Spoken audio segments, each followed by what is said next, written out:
I was on duty in full uniform. This is Officer Mackenzie speaking.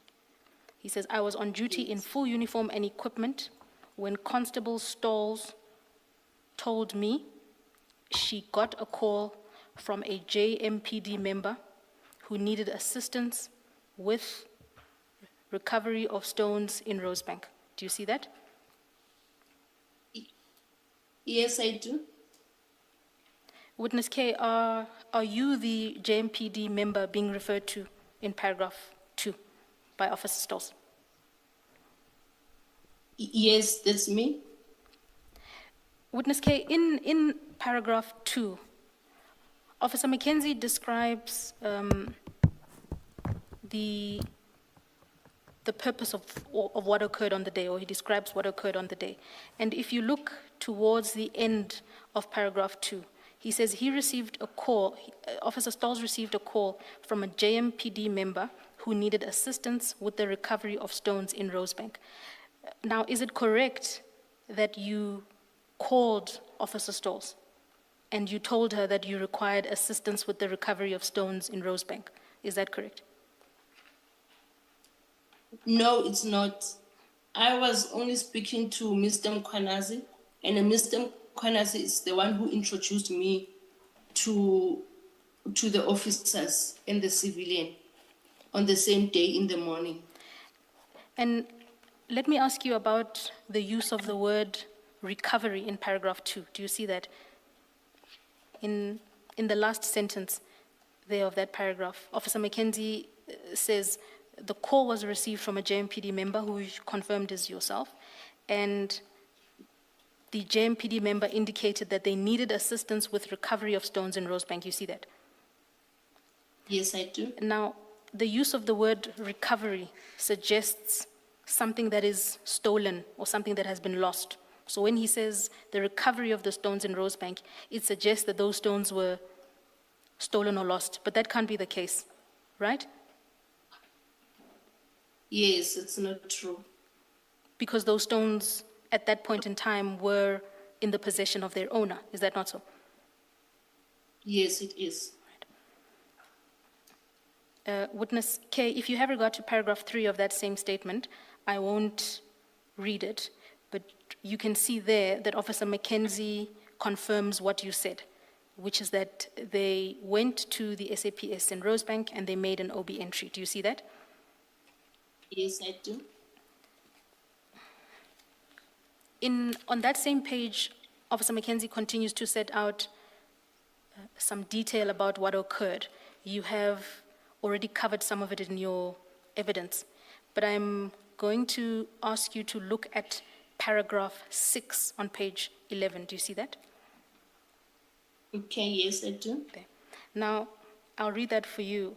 He granted us permission to search, and in his presence we found stones, full stop. Do you see that? Yes. Yes, I do. So if you read that paragraph in reference to the statement, the logical conclusion then would be that when Officer Mackenzie says he granted us permission to search, he's referring to the owner of the apartment granting them permission to search. Does that make sense? Yes. Okay. So the second sentence in paragraph 6 reads, and in his clothes cupboard, in his room, that's the completion of the sentence, my apologies. That's where they found the stones, in his clothes cupboard, in his room. He, being the owner, confessed that it is lithium and he doesn't have a permit to deal with the stones, and he does not have it, I imagine, trying to say he had not yet have it on his person, meaning he didn't have the permit. Do you see that in paragraph 6? Yes, I do. Is it correct? It cannot be correct there that the stones found by Officer Mackenzie at the residence in Kilani were lithium. Do you see that reference to lithium there? Yes, I see. Your evidence earlier was that the stones they were there to seize in the property was sugilite. Do you recall that? Yes. So when Officer Mackenzie says that the stones that were found were lithium, that cannot be correct. Do you agree with that? Yes.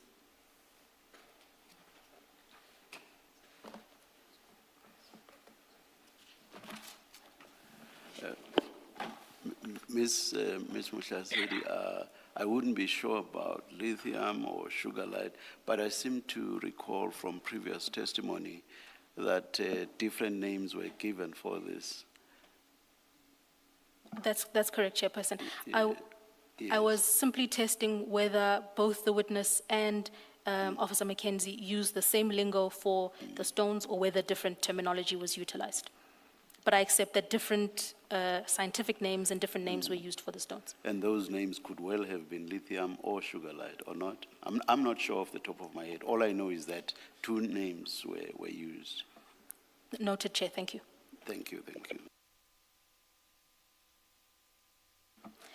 Witness K, could I ask you to turn the page over to page 12, please? Okay. Thank you. In the remainder of that statement, Officer Mackenzie continues to set out several things, but I want to draw your attention, please, to paragraph 9 on page 12.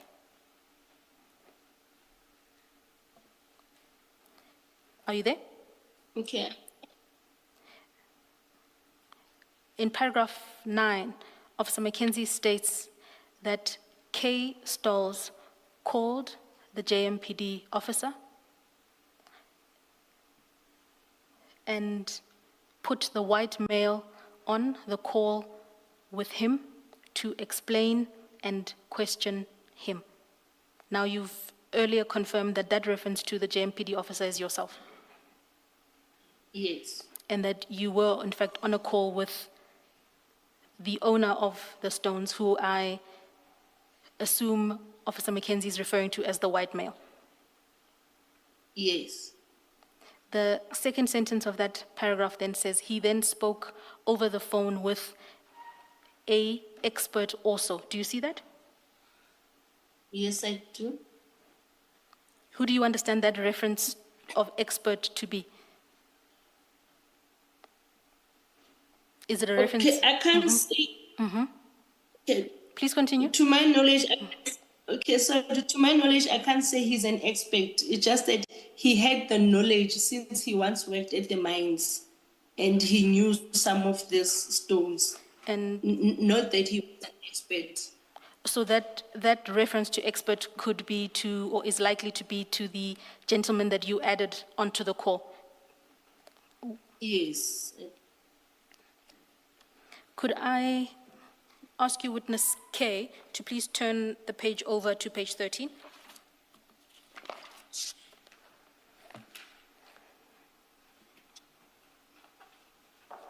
Okay, I'm there. In a similar vein to the warning statement we just previously went through, this is another warning statement. And when regard is had to paragraph 1, you can see that that is the Okay.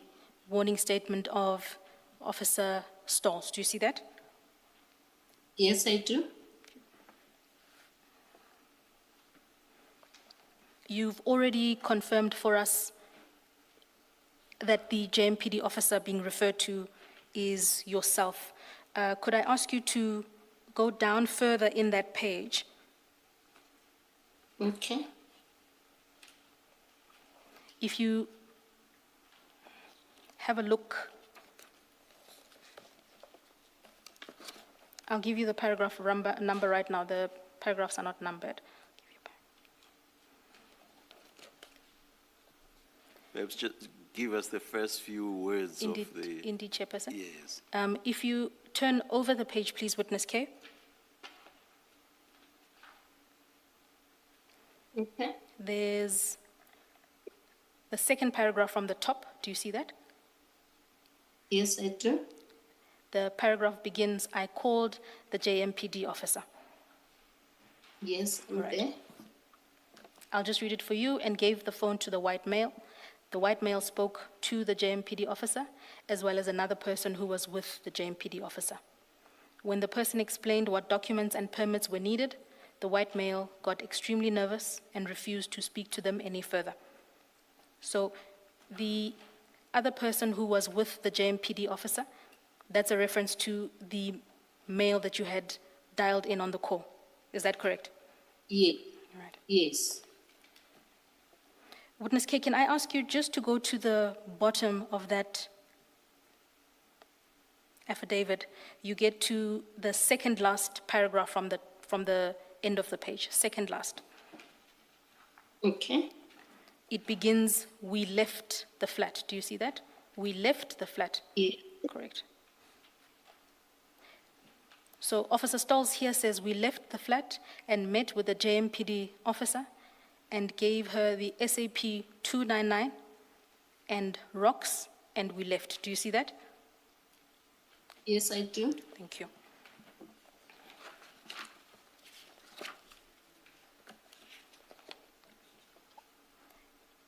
Could I ask you to turn over the page to page 15? Okay. And this is the, And are you there? For current purposes, this is the final warning statement I'll take you through, but you will see the CAS number at the top of the page. Maybe before you do Yes. that, let me ask a question. Witness K, what is an SAP 299?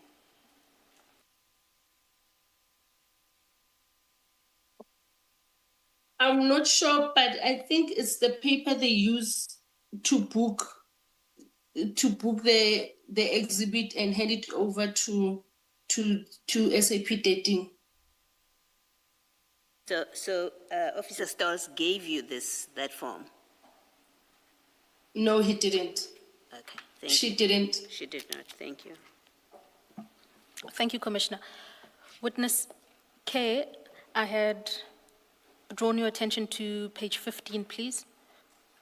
We were on Okay, I'm here. Thank you. That is the warning statement of Mr. Etienne van der Walt. If you have regard to the first sentence, he says there, "I, Etienne van der Walt." Do you see that? Yes, I do. Right. I won't take you through the statement in detail, as it does confirm what has been set out in the previous statements. I'm going to ask you to have regard there to paragraph 2. Okay. Thank you. Let me read the following paragraph for you. My apologies, paragraph 3. He says, "We were en route." By we, he's referring to himself and the officers identified above. He says, "We were en route to our first truck stop when Constable Stolz received a call. Constable Stolz informed me that a JMPD officer had requested assistance in Rosebank and asked if I could accompany them quickly. And then we would continue to do the patrols of the truck stops when we were done." Do you see that? Yes, I do. And once more, that reference to JMPD officer is a reference to yourself? Yes. Chairperson, But please continue. yes, but still, I'm not the one who called Officer Stolz Thank you. here. Thank you, Witness K. Chairperson, I note the time. It's just after 11.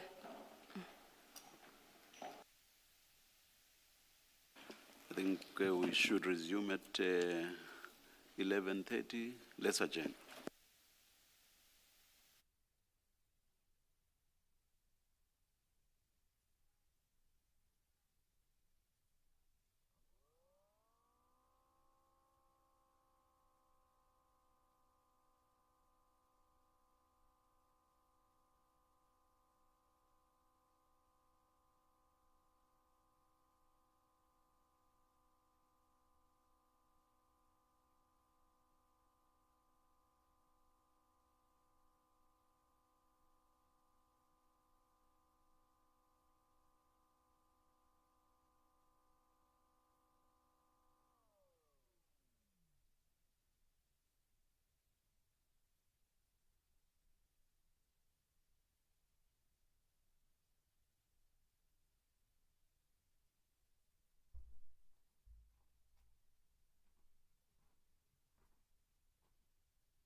Yes, Ms. Mutlasedi. Thank you, Chairperson. Witness K, we are still in your exhibit bundle on page 15. Are you there? Okay. Prior to the break, I had taken you through the initial paragraphs of that statement, but I would like to draw your attention to the second last paragraph of the page.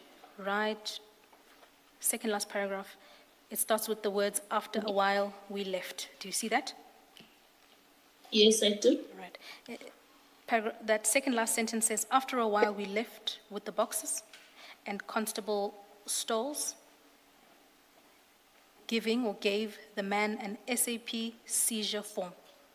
It then says, "We met with the JMPD after," probably a reference to the JMPD officer after, "and Constable Stoles and Constable Mackenzie handed the JMPD officer the SAP seizure form and rocks."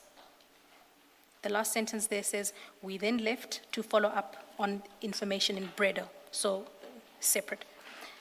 So, Witness K, with reference to paragraph 8, is it correct, as Mr. van der Walt says, that you were given the box with the stones inside, as well as an SAP seizure form?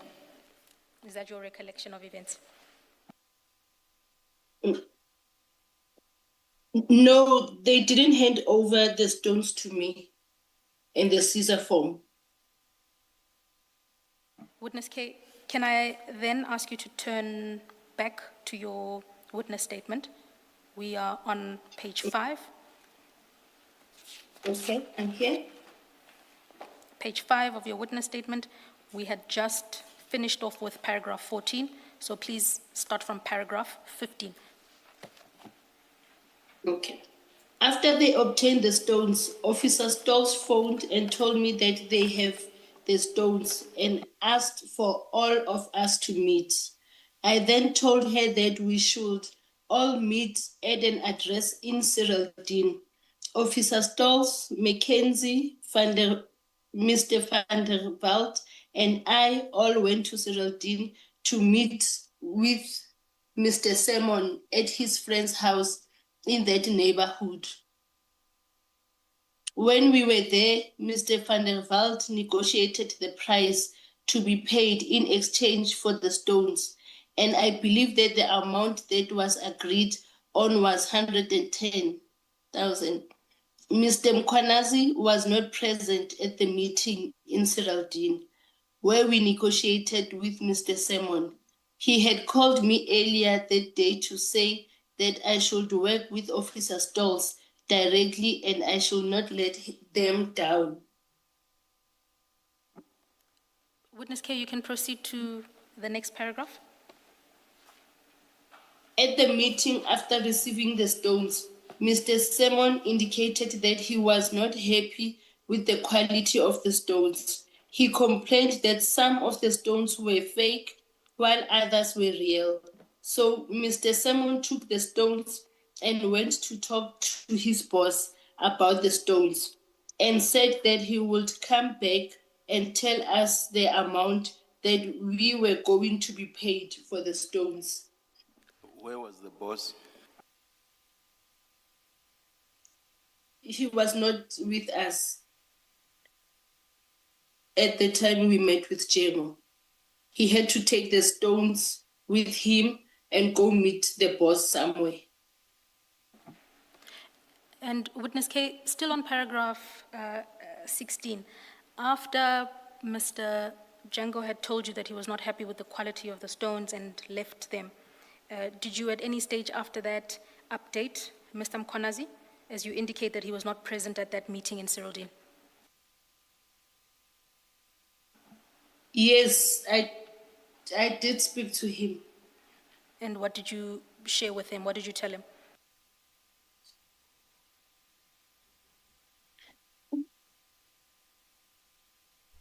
My apology. If it's not me who spoke to him, it should be Officer Stolz who spoke to him Thank to you. update him. Thank you, Witness K. You can proceed from paragraph 17.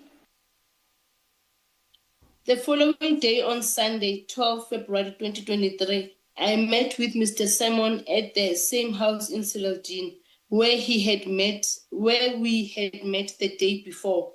Mr. Simon gave me hard cash in the amount of 110,000. After receiving the money, I went to meet Mr. Mkwanazi at a car wash. He then phoned Officer Stolz to come to the car wash. We shared the money equally amongst 5 of us.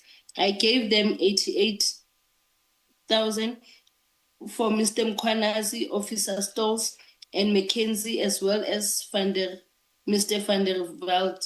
I kept the 22,000 for myself. Please proceed to the next paragraph. Soon after this, my relationship with Mr. Mkwanazi ended and we stopped communicating. Thank you, Witness. Can I just ask Witness K, why were you confident that to do this with Mr. Simon? Why were you not afraid that he might be setting you up or that he could report you? What was the nature of the history of your relationship with him?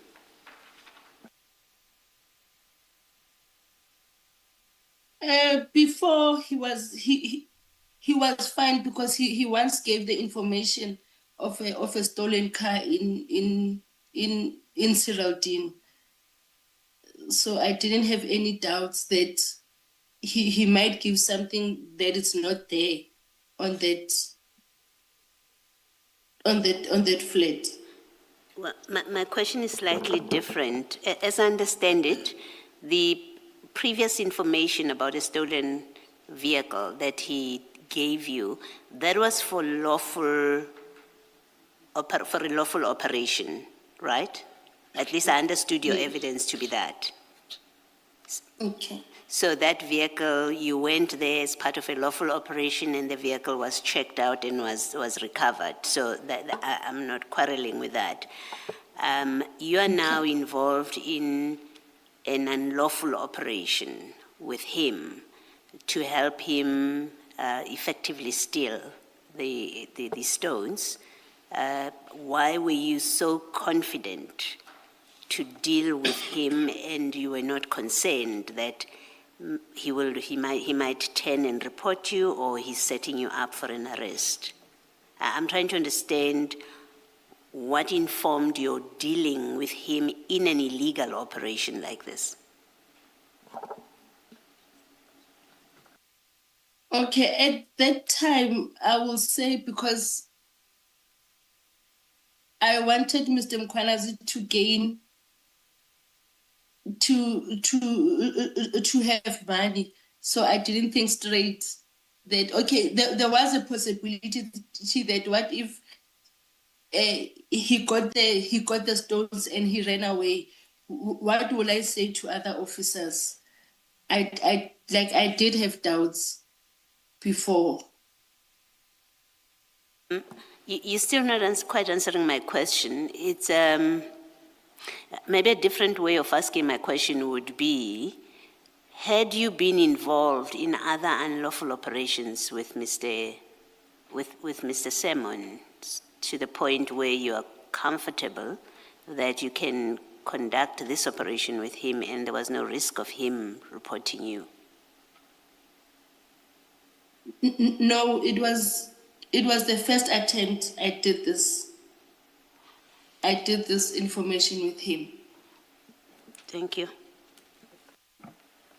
Thank you, Commissioner. Chairperson, if I might request our attorneys to please hand up a statement that we'll rely on. And the statement is already on record. It was the statement relied upon by Mr. Mkwanazi during his testimony in April of this year. I can also confirm that the witness has a copy of it. I can ask her. Witness K, can I Okay. confirm that you have a copy in front of you titled Supplementary Yes, I do. Witness Statement of Julius Dr. Mkhwanazi. Do you see that? Yes, I do. So you have that statement with you. Yes. Thank you. Chairperson, can I ask that we label it as CJC 318, CJC 318, to join the exhibit bundle? Thank you.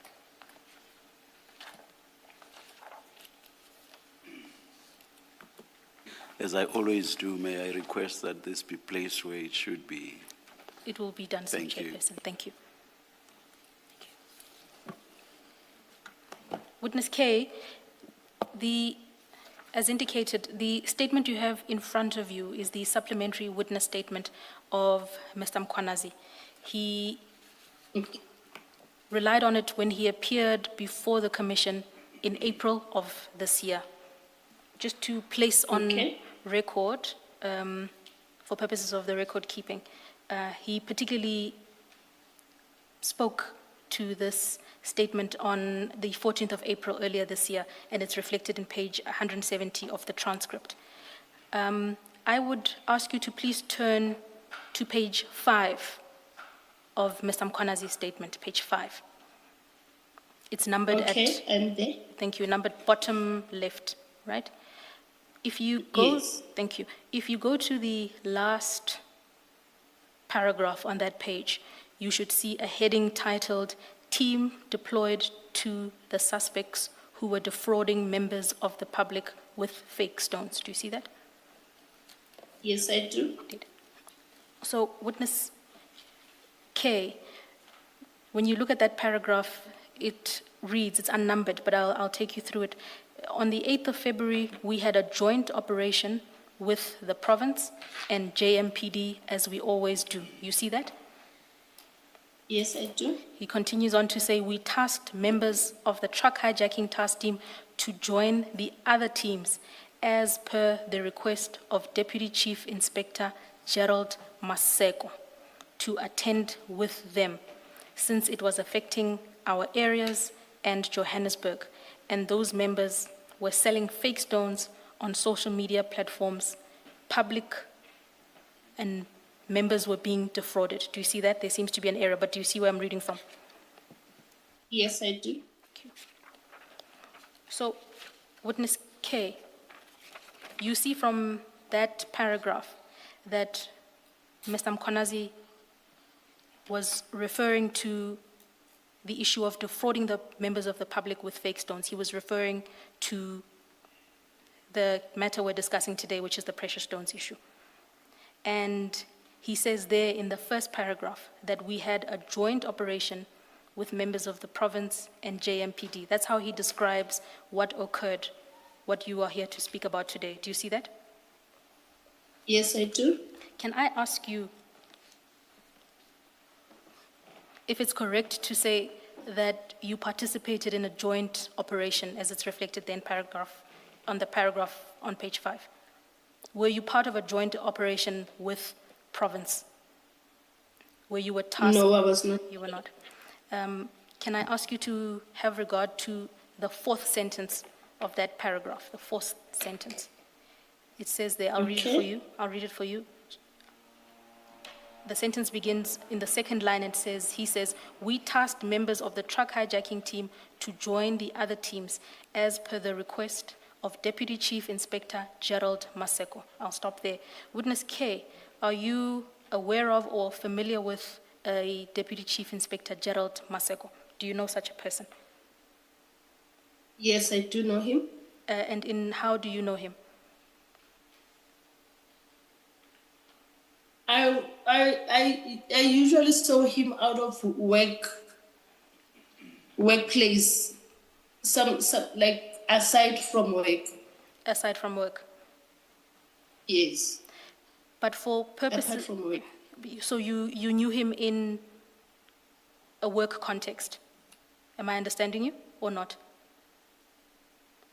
I knew him as You knew him in a professional context. You knew him from work. yes.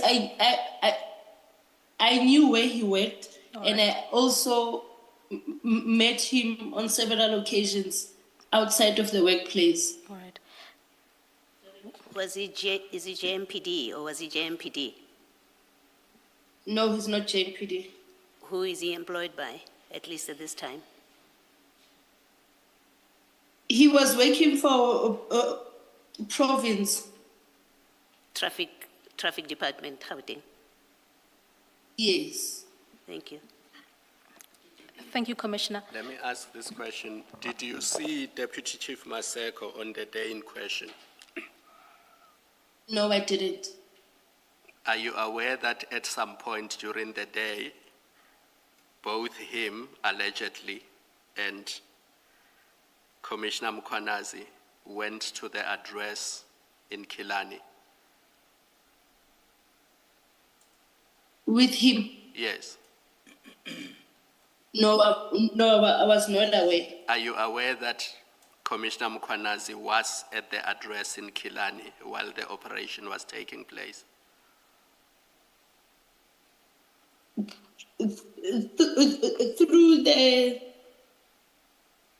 footage of the car, I can say yes, he was there, But but you- I was not aware. You did not know that before you saw the footage. Did they not tell you, either him or Stolz or Mackenzie? Did they not tell you that Mkhwanazi was there on the day in question? No, they didn't tell me. Okay.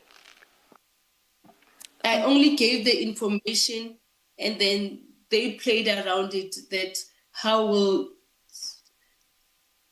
they do it?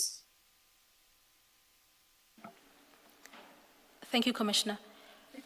Witness K, with reference to your knowledge of Deputy Chief Inspector Maseko, the question is, had you received a request from Deputy Chief Inspector Maseko to join or to attend at this joint operation as indicated by Mr. Mkhwanazi? Did you participate in a joint operation at the request of Deputy Chief Maseko on the day?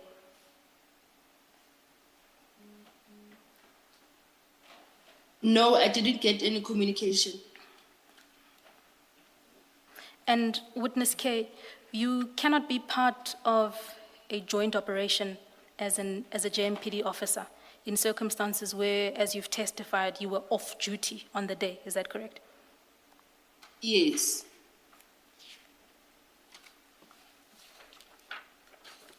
If you turn the page over of that statement, Okay. Mr. Mkhwanazi sets out in some detail what happens on the day. But if I'll draw your attention to the second paragraph from the top of the page where he says, "But the briefing I got in the afternoon was that all paperwork was then handed over to the other team members." Did you receive any paperwork later that day related to the so-called joint operation? No, I didn't get anything.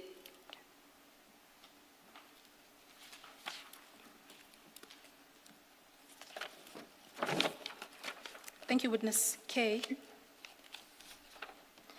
If you turn back to your witness statement, we're still on page 6. Okay.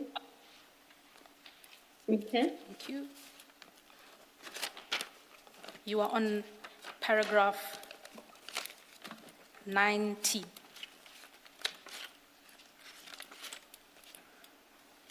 Okay.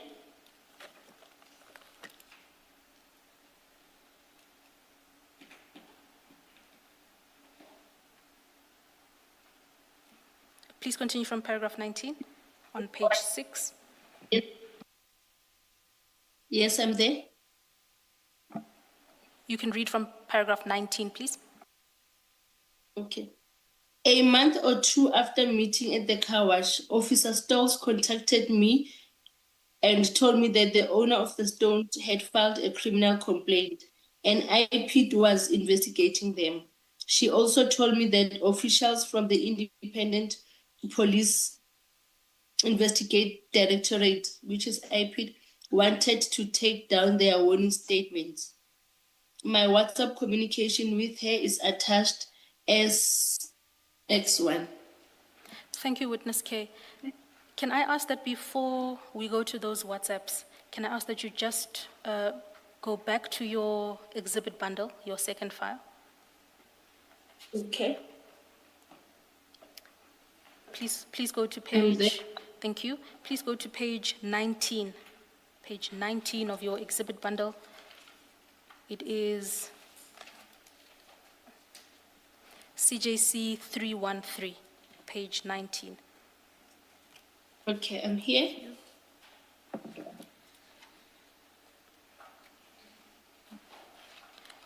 Just for context, you'll see that this is a statement. I won't read the deponent of the statement, but that is the complainant in the criminal case concerning the precious stones.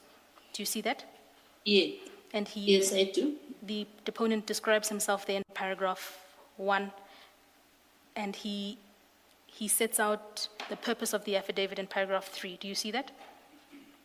Yes, I do. Okay. Where he says, I wish to lay a criminal complaint against EMPD Department, in particular Constable Kershaw Lee Stalls and EMPD Constable Mackenzie. Do you see that? And he sets out in some detail the context of his complaint. I'm going to ask you to look at page 20, just over the next page. There's a heading there that says background in bold. Are you there? Yes, I'm here. There, the owner of the stones, the complainant in this matter, he says, on or about the 4th of February 2023, I received a call from a man named Alan. Do you see that? Yes, I do. And he says he bought Sugarlight from me once in 2022. He continues to say, we have not been involved in business ever since he disclosed that his partner, Django, smuggles in abalone. Do you see that? Okay, yes, I do. Indeed. Do you know if that Django identified in paragraph 4 is the same person as the Django you have given evidence about today? Yes, I do. Is he the same person or is he not the same, according It's to the same person. the remainder of the paragraph there says, Alan Barnes called asking if I had any Sugarlight. I told him that I only have about 67 kilos. However, I was not looking to sell these minerals as I intended to sell them at the Denver Mineral Show. In paragraph 5, the complainant says, Alan Barnes and Django then proceeded to call and message me persistently, asking me to sell my minerals to them. I declined each time. In paragraph 6, he says, during the same week, I also know that Alan, Django, Sonica Burden, and another dealer visited a Mr. Mohammed in Pretoria, where they told him that I have 67 kilograms of Sugarlight in my apartment. Mr. Mohammed then phoned 2 other dealers, and he lists them there, and told them that Alan had said, I have 67 kilograms of Sugarlight in my apartment. You see that? Yes, I do.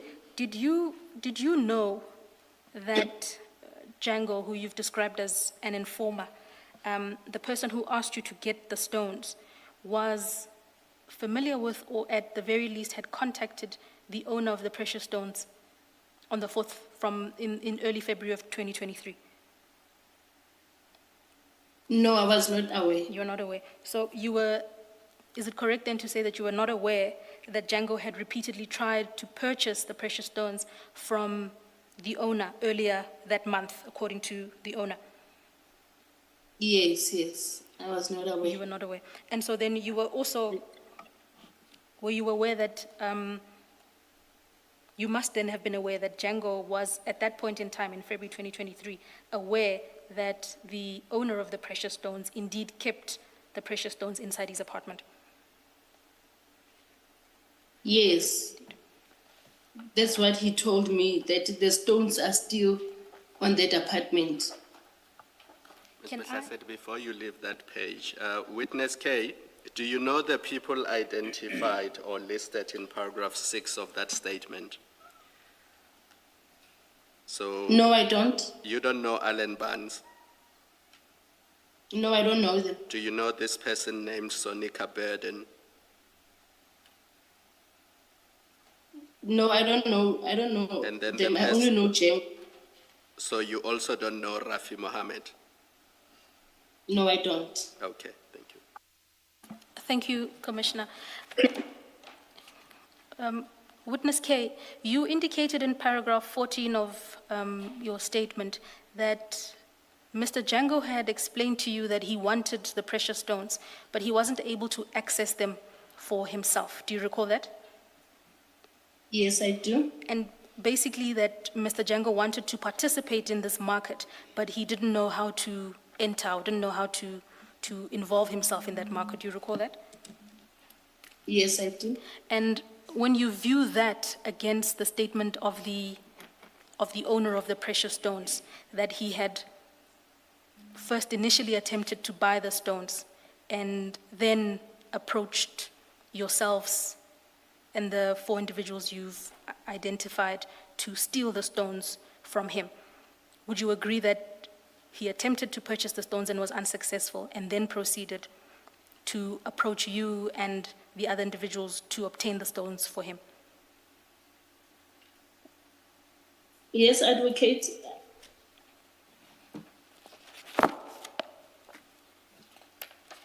I was not aware until I read the statement Until you read it right now. Yes. My final question for you in this statement, could I ask you to turn to page 25?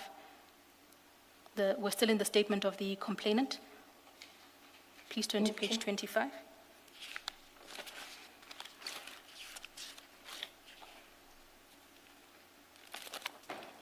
Okay. Thank you. If you have,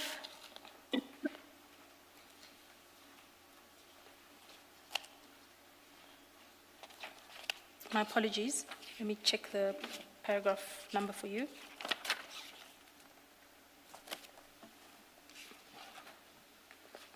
Could you please turn back to paragraph 31 on page 24? Sorry about the mix-up. Page 24, paragraph 31.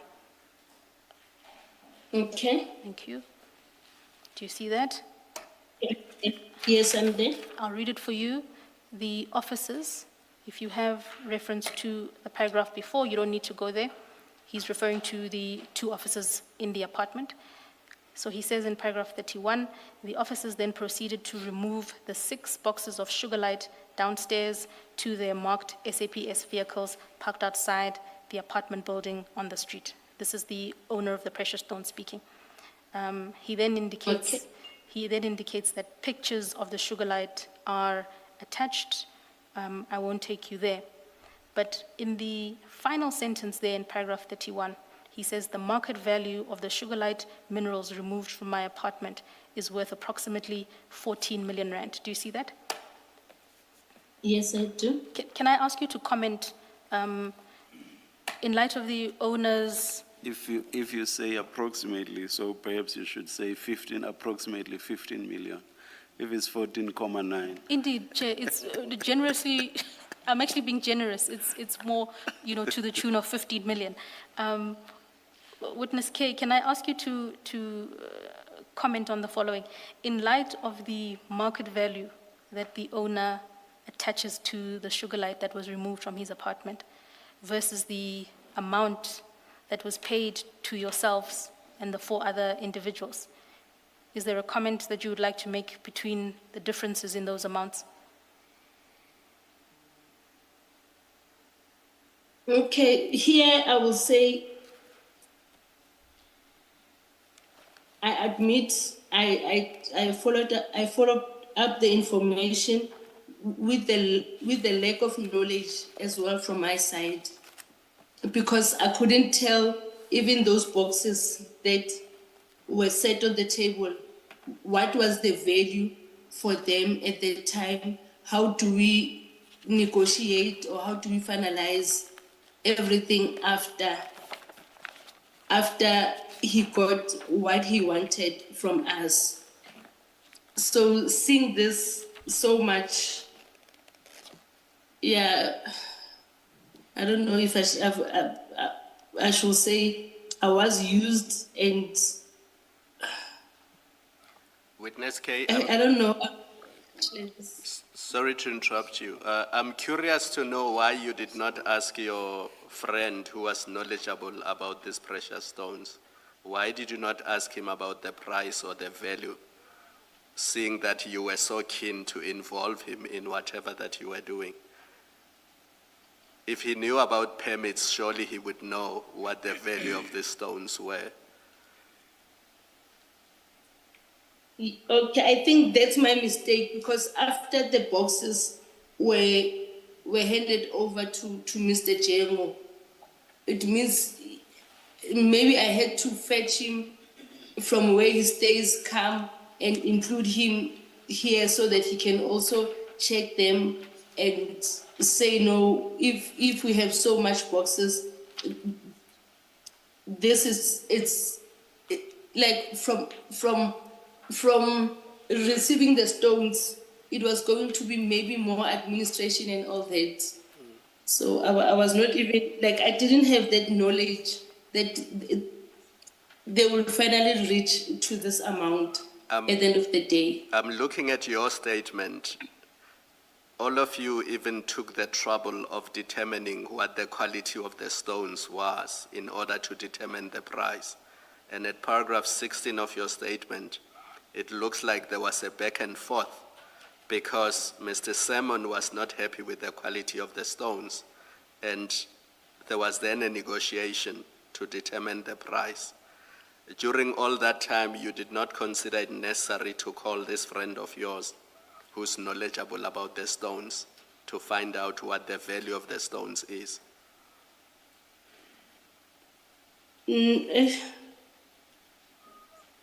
No, I didn't think of that. Okay.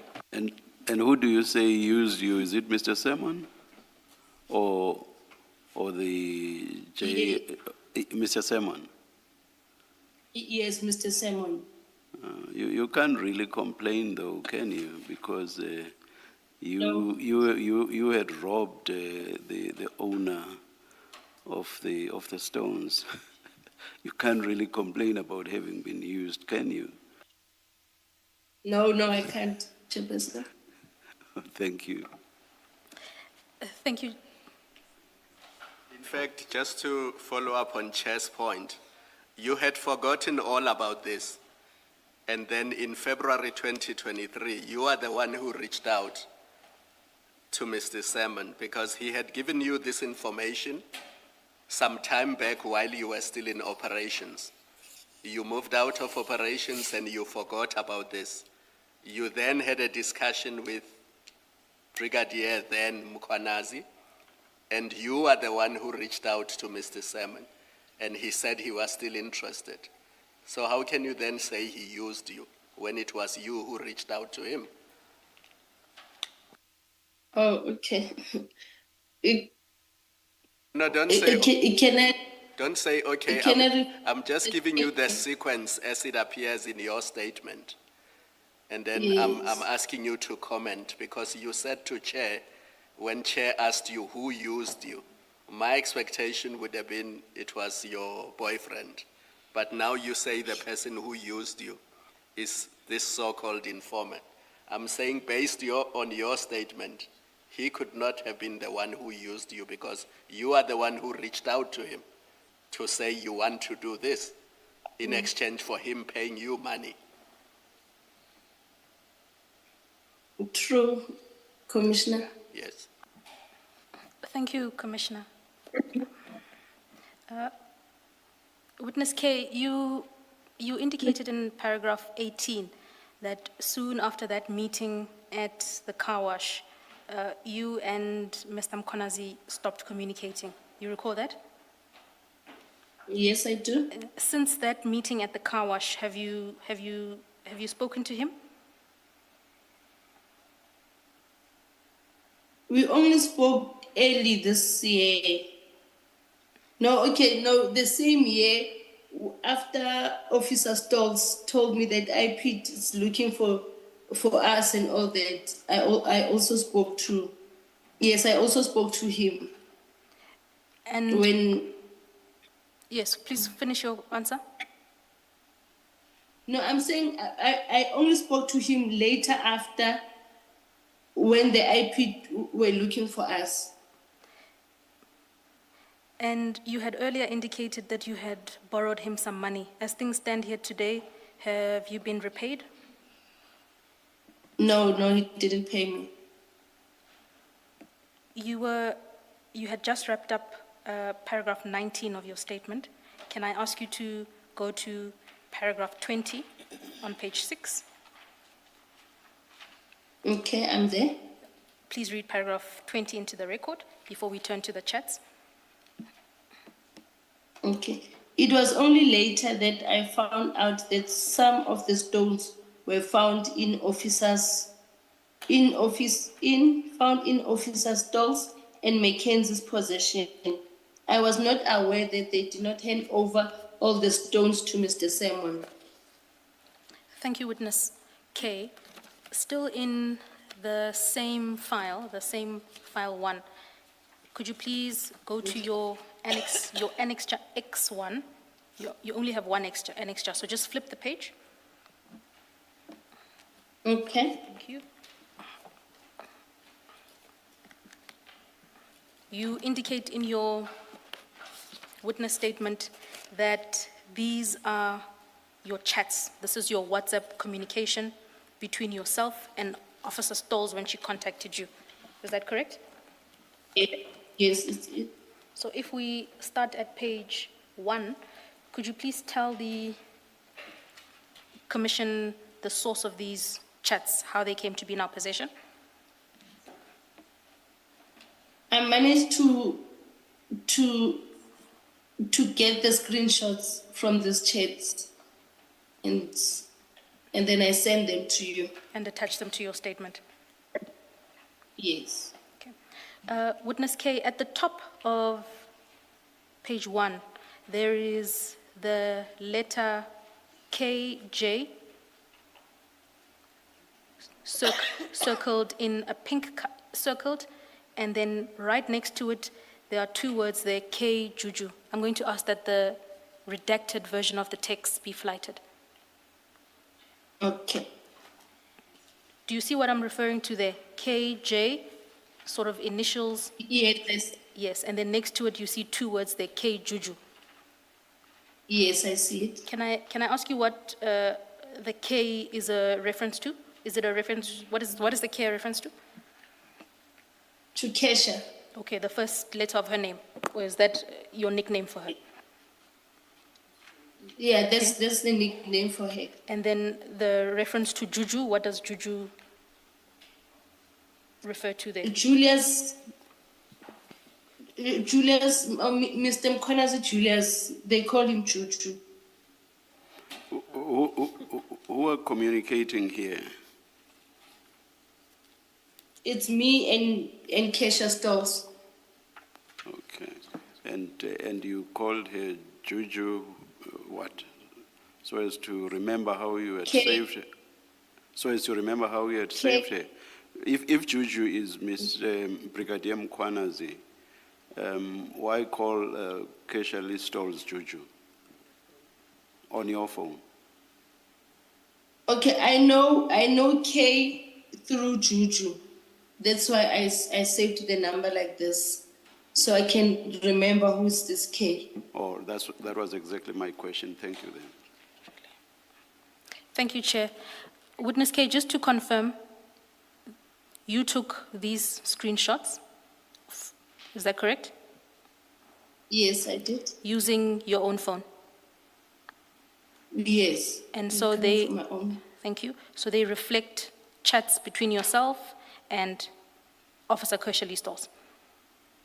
Yes. Thank you. So for purposes of working through the chats, you will see that just under K Juju, there's a block there with the date. Do you see that? It says 6 May 2023. Yes, I do. And the first message on the left says, "Hi sister, it's Stoles from EMPD. When you can, I need to talk to you urgently." You see that? Yes, I do. And what is your response to that message from Officer Stoles? Okay, I said hi. So for purposes of direction, the messaging on the left, which appears in white, who is speaking there?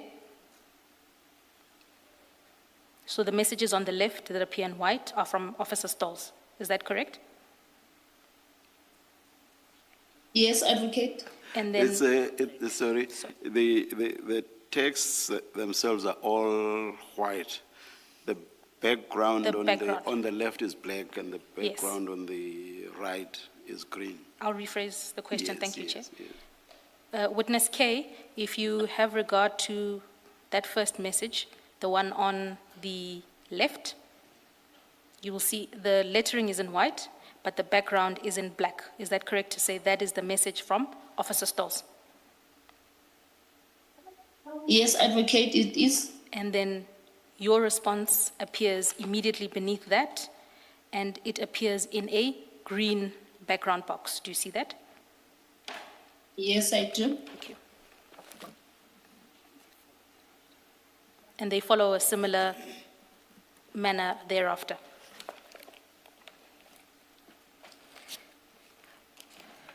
If you go to, Okay. if you go to the message right after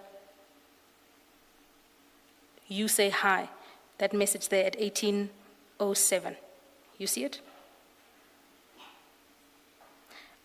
Officer 8, Okay. yes, 18:07, Officer Stoles there says to you, "Hi, we need to meet." You reply to say, "Okay, will do." You see that?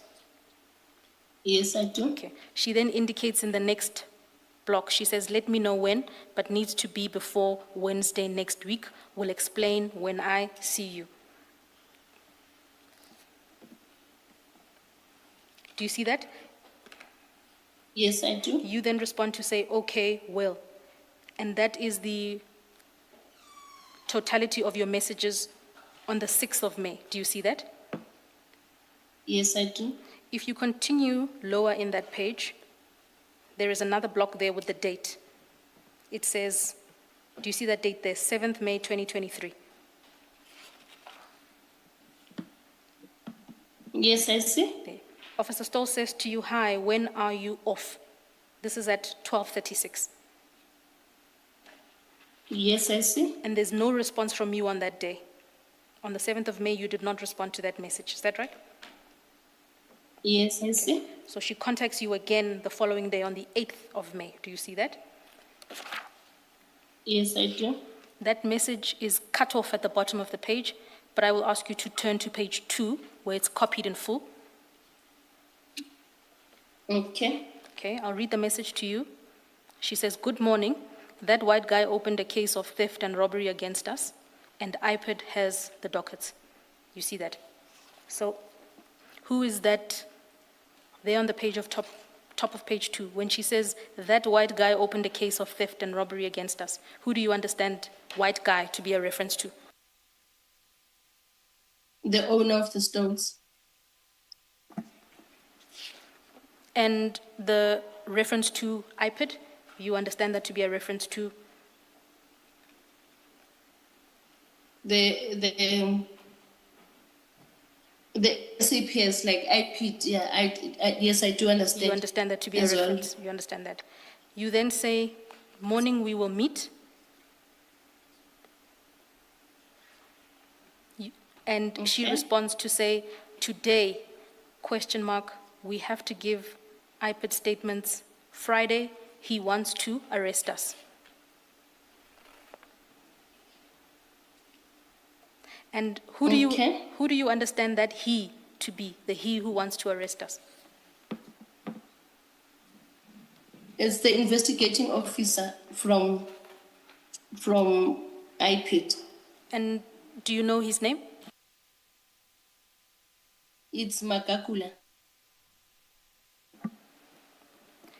You then continue towards the bottom of page 2, where Officer Stolz indicates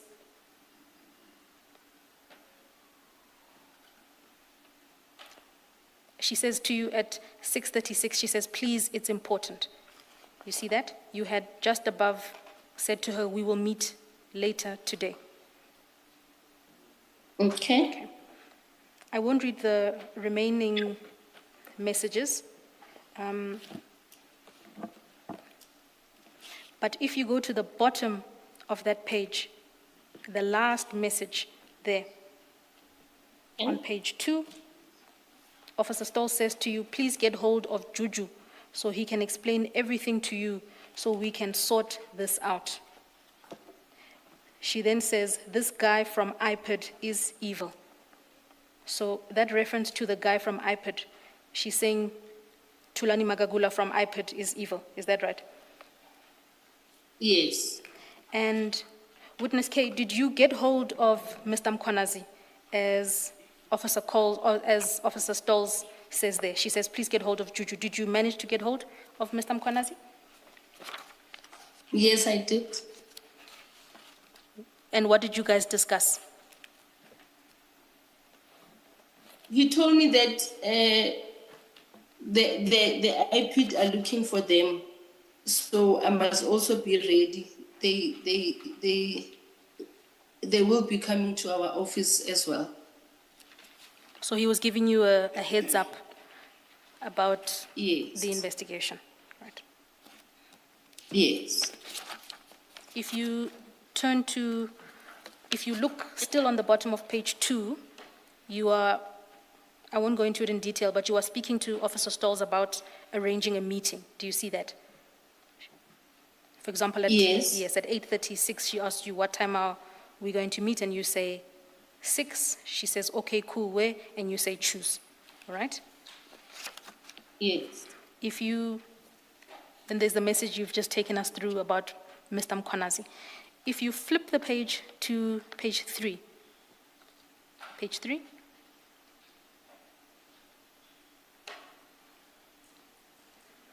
Okay.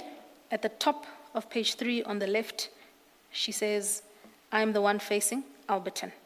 And you then respond and say, okay, I'm facing Val, let me come that side. Can you just explain what was happening there? Were you on the same street, or what was the purpose of this communication, specifically when you say, let me come that side? Okay, here it's two direction. One facing, I can say it's two direction. One facing north, one facing south. So I came to the one facing south, and she was standing facing the north. So I had to make a turn and go to the side facing the north. Just a moment, Mr. President. Witness K, it looks like there are some chairs that are missing here. Have you disclosed all your chairs to the commission? Because it looks like if you just look at page 3, what we are looking at now, there are some chats that were exchanged between you and Stolz that precede this discussion about the direction she's facing and the direction you are facing. Because it appears here, and I don't know, so you will clarify this for us. It appears that the two of you would have arranged to meet at an engine garage on the R59, and one of you was facing the Val side, and the other one was facing the Alberton side. And you needed to, one of you had to use one of the off-ramps to go to the other side so that you can meet. But can you please give us that full picture, because it's missing from these chats? I think she made it through cell phone if it's not here. Can I check all the pages? 1 minute, please.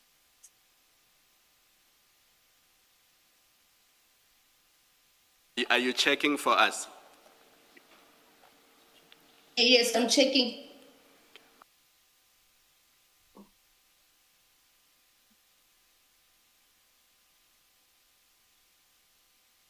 Okay, let me check through the dates. Maybe this was the 7, the 8, 7, 8.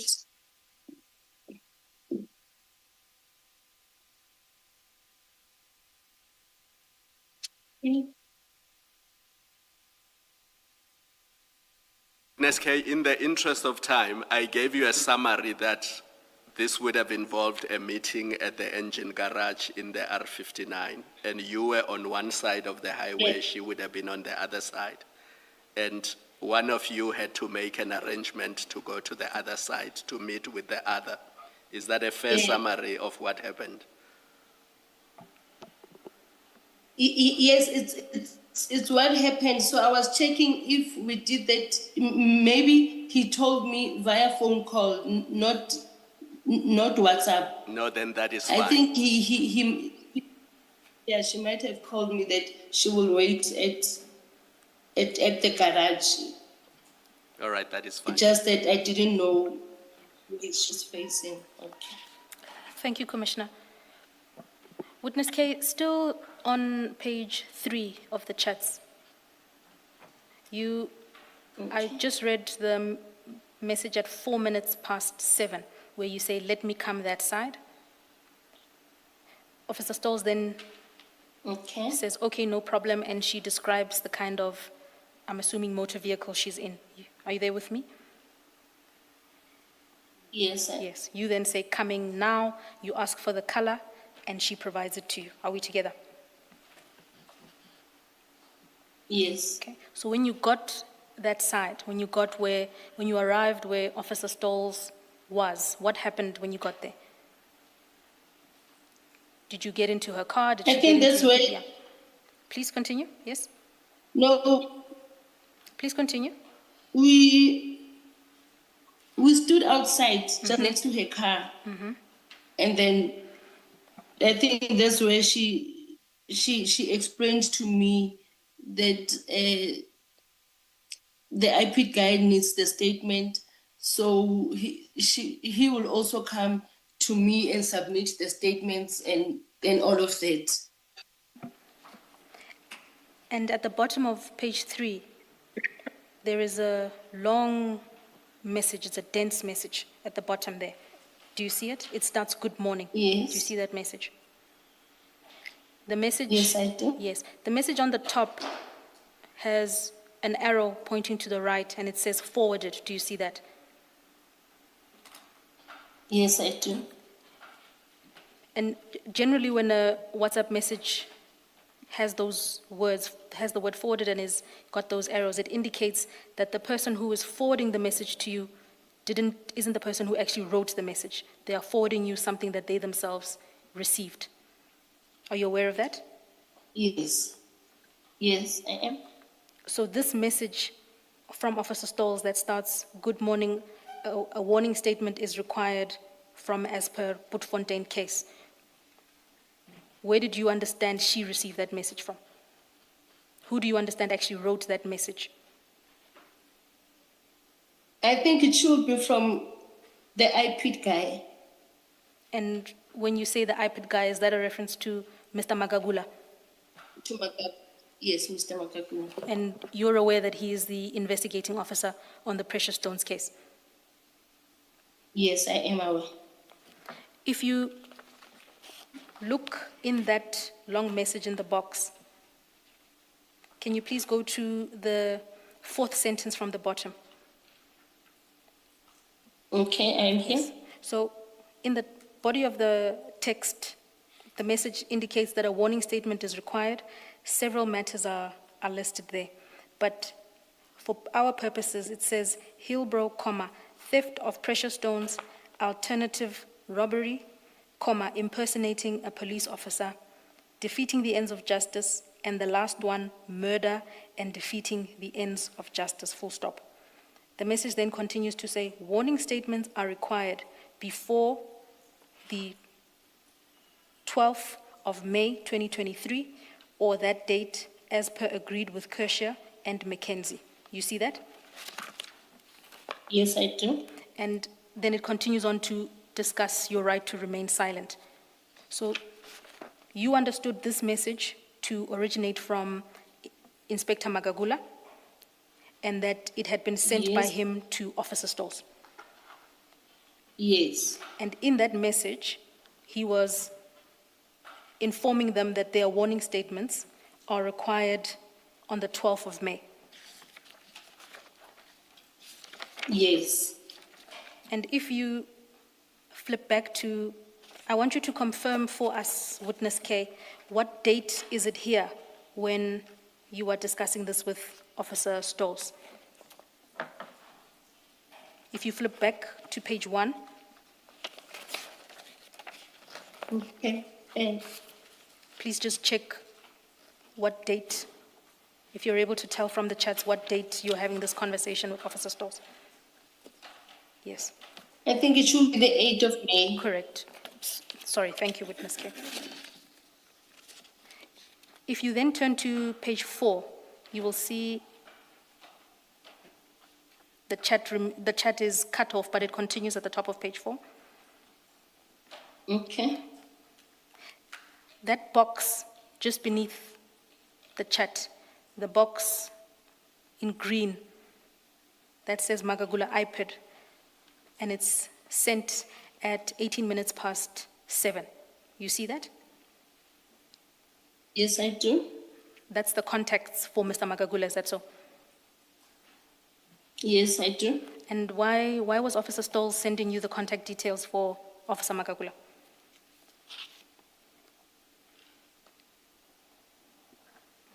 That he will call me regarding the statement of the stones. If you continue on, Witness K, there's a further forwarded message at the bottom of the page there. It's very Okay. similar to what's stated above. I won't take you through it. Okay. On page 5 there, at 46 minutes past 7, Officer Stolz asks you, "Are you safe?"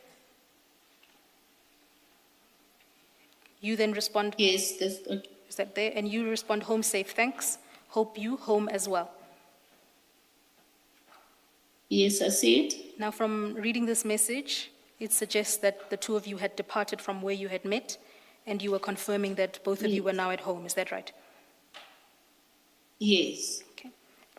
There's some further messages there on the page, but I would like you to look at the message at 48 minutes past 7, your message at 48 minutes past 7, Okay. where you say to Officer Stolz, "Please be calm, we will sort this out soon." Say, "Please be calm, we'll sort this out soon." And Yes, I see it. when you say, "We'll sort this out soon," you're referring to what? I wanted Mr. Jengo to bring back the stones so we can book them to SAP 13 so that we can have the SAP 13 number for Mr. Makagula. And is that what you mean when you say you will sort this out soon? Yes. When, You are not a member at that time, you are not a member of a police station. How would you manage to put this into an SAP 13 of a particular station? I was going to ask Mr. Jengo to give me the stones and I will liaise with Officer Stolz that I do have the stones with me. Can they go back to Rosebank Police Station and book them in? So Officer Stolz would have been the one that takes them Yeah. to Rosebank. Yes. How would that work if you are not being assisted by someone at Rosebank Police Station? How would it work after so much time has passed since the operation? How did you conceive it would work?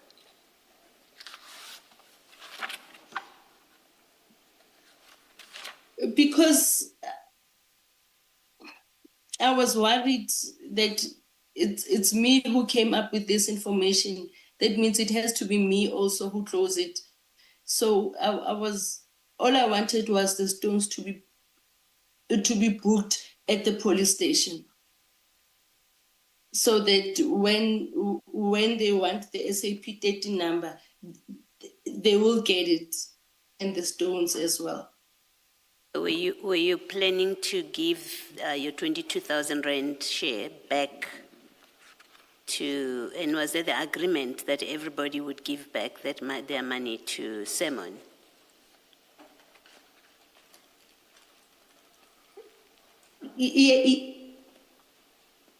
I wouldn't mind to do so as well. No, it's not a question of you minding. It is how was it going to work? And maybe let me premise my question with where I'm coming from. It seems to me that your plan could only work if you corrupted somebody at Rosebank Police Station to be part of this scheme. It seems that's the only way it could work. That's why I'm asking you, how would you do it? Time has passed. You've all taken the money and done with it whatever you wanted to do with it, or what you've done with it. You now say we will complete an SAP 13 that will then be taken to Rosebank, and then it's registered as if these stones came to Rosebank straight from an operation. In my mind, that works only if someone at Rosebank Police Station assists you in a corrupt way or in an unlawful way. That's why I'm asking, how did you conceive that your scheme to fix this would work practically? Oh, okay. On my mind, I just wanted Mr. General to bring back the stones. Then we'll go to the police station and tell them that after they received those stones at that flat, they didn't book them on that time. Can they book them now? So, but it was just for me to take chances. No, not that it was going to be successful at the end of the day. All right. Witness K, we're still on page 5 of your chats. Okay. Please go to the final block at the bottom. Okay. This Yes, is a I'm message. there. You see, thank you. You see, this is a message appearing on the left, sent to you by Officer Stolz. You indicate just above, you said, please be calm, we'll sort this out. You've explained what you meant by that. Officer Stolz then replies and says, I hope so, because all of this is killing us. She says, I don't want to sit in jail. Who will look after my daughter? She then says, so I will appreciate all the help. She continues on to say, Ken's is so depressed, he is drinking like crazy. Who is Ken's a reference to? I see it's in capital letters. Who's Ken's a reference to? Please, sorry? It's McKen. It's Officer It's Mackenzie. Officer McKen. Yes. Thank you. She continues on to say, and the other guy, Etienne, he is thinking about ending his life. It's bad. Do you know, is that a reference to Etienne van der Walt, who you met at Nando's that day? Nando's on the day in February. Witness K? Yes, it's. I'm saying, Etienne, it's the guy who was in civilian clothes. Even though in an earlier part of your statement you referred to him as Andy. And yes. Could you then go to the next page? Isn't Andy van der Walt? Etienne, It's Etienne van der Walt, Commissioner. I thought in Yes, Am I wrong? I just put the question to the witness to say she did refer to him as Andy van der Walt, but who does she understand Etienne here to be? And the witness I see. indicated. I see. Yes.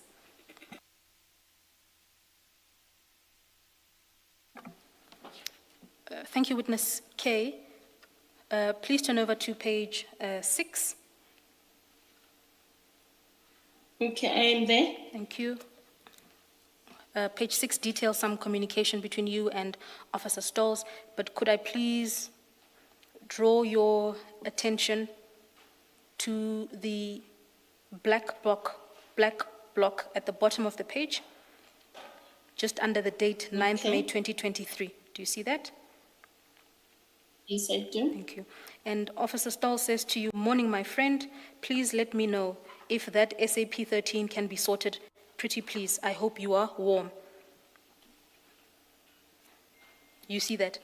Yes, So, yes, I do. Witness K, just in reference to your exchange earlier with Commissioner Baloy, the purpose of an SAP 13, it's a register, correct, in a police station where you log seized goods. Is that correct? Yes. So how would it be possible for you to sort out the SAP 13 in May of 2023 when the events that happened in Kelani happened in February, some few months back? I was going to let Keisha Stoll to take chances as long as we have the stones with us. But Then witness, he can. please continue. And then she can come up with a story that after they got the stones, maybe something else came up quickly. She had to go back to the area, and she's been meaning to come back this side, but with fail or something. I don't know. Witness Kate, does that answer make sense when you consider the importance of chain of command? Meaning it's important that you log seized goods into SAP 13 as soon as possible because you're attempting to secure the goods, the evidence that you've seized. So could there ever be an incident where you justifiably hold on to seized goods for almost 3 months and then after the fact attempt to log them? What can be said then about that chain of custody and ensuring the integrity of those seized goods?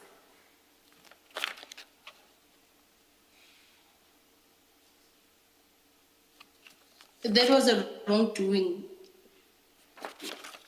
Can I just ask a follow-up? Oh, okay. Just explain this. I think a question by Commissioner Baloy touched on this, but I think I need clarity.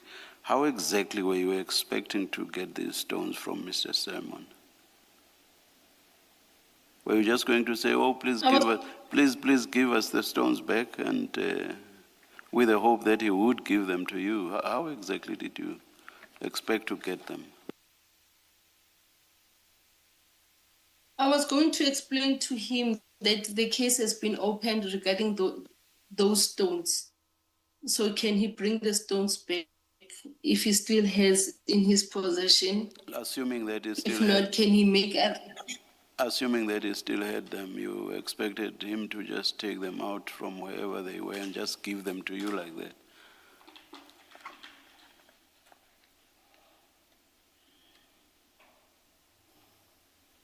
It was just to try the luck.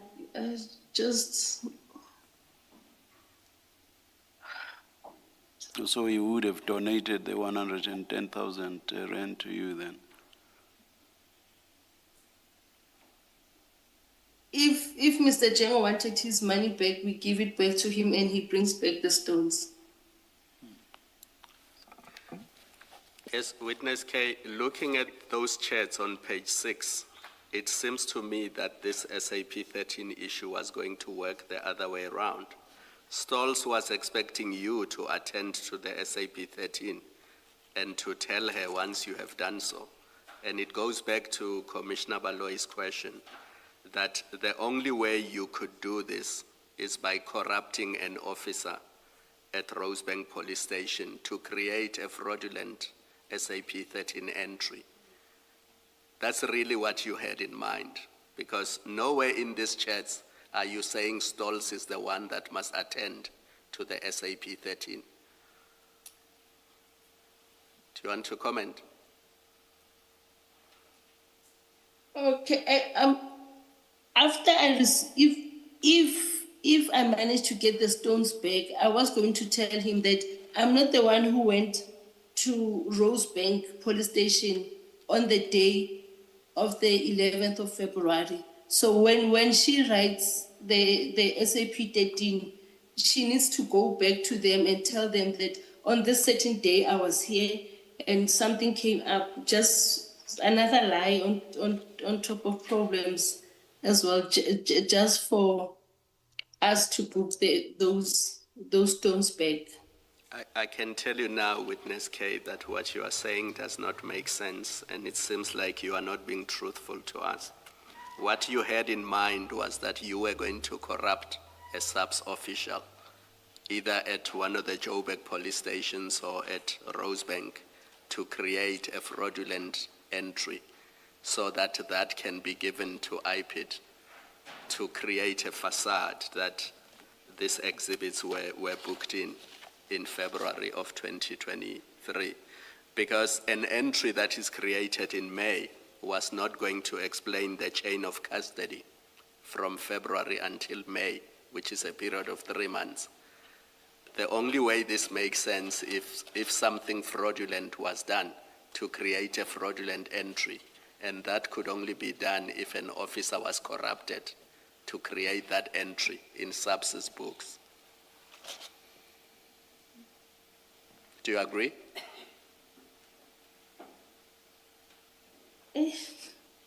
Yes, I hear you, Commissioner. Do you agree? She hears No, me. I don't have it. Sorry, Chair. I'm sorry. Do you agree? It's different. Hearing me and agreeing with what I said are two different things. Do you agree that the only way this could make sense is if somebody was corrupted and a fraudulent entry was created? It's just that, okay, the way you put it, it does make sense, but it's just that I don't have anyone inside that I could have communicated with for that person to help us. Thank you. Thank you, Commissioner. Witness K, we are on page 7. I'm just going to draw your attention to some messages I'd like to discuss with you there. If you have a look at 1032, you see some hearts there from Officer Stolz. You see them? Yes, I do. And those hearts follow on just above a message where you said, "Hi, babes, okay, will do." You see that? Yes, I do. And so if you read your "Hi, babes, will do," if you read it in reference to the earlier message from Officer Stolz, where she says, "Please let me know if the SAP 13 can be sorted, pretty please." So when you say, Yes. "Babes, okay, will do," you are referring to the SAP 13 being sorted. Is that right? I can say after I received the stones, that's where I will tell him that at least we are on the verge to sort out the SAP 13. And by sorted out, do you mean obtaining it and attempting to log the stones? Yes, obtaining the stone first, and then we can do the SAP 13 after. Witness K, just under the message with the hearts emoji that you received from Officer Stolz, she sends you a message at 12:05. That's the timestamp there. She says, "I also need to sit with you or get your input on the statement I have to give when we get the SAP 13. She then, in the next message, says to you, "Please, when you can give me an update, my friend, my nerves are finished." Are we together there? Yes, I do. And the reference at 12:05 to a statement, it's that warning statement that Inspector Magagula had demanded by the 12th. Yes, Is that Advocate. correct? Thank you. If you go lower down, Sorry. And what exactly do you think she was referring to when she was talking about getting the SAP 13? Is that the register, or is that what having an entry in the register? What exactly do you think, or did you think at the time she was talking about? What was Okay, open can you- quote getting the SAP 13 close quote?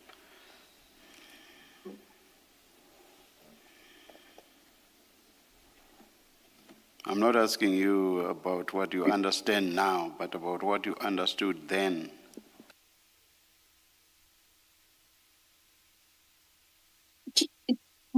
I'm sorry, Chairperson, can you repeat the question? She says, I also need to sit with you or get your input on the statement I have to give when we get the SAP 13. I want to know what exactly okay. she was referring to when she was talking about the SAP 13. Was that the register, or was that an entry in the SAP 13 register? What exactly was getting the SAP 13? What was she talking about? Maybe how are we going to write that SAP 13? Why they were booked after so long? I'll leave it. I wanted to know what SAP 13 is. Is it the register, or is it an entry in the register? Okay, SAP 13, it's a register book where after we confiscated everything, that's where we write them in. No, I and know. we register. Sorry, Witness K. I know what an SAP 13 register is. I just wanted to get an idea of what she was talking about here. Was she talking about the register, or was she talking about an entry in the register, or was she talking about something else? But if you can't answer my question, it's fine.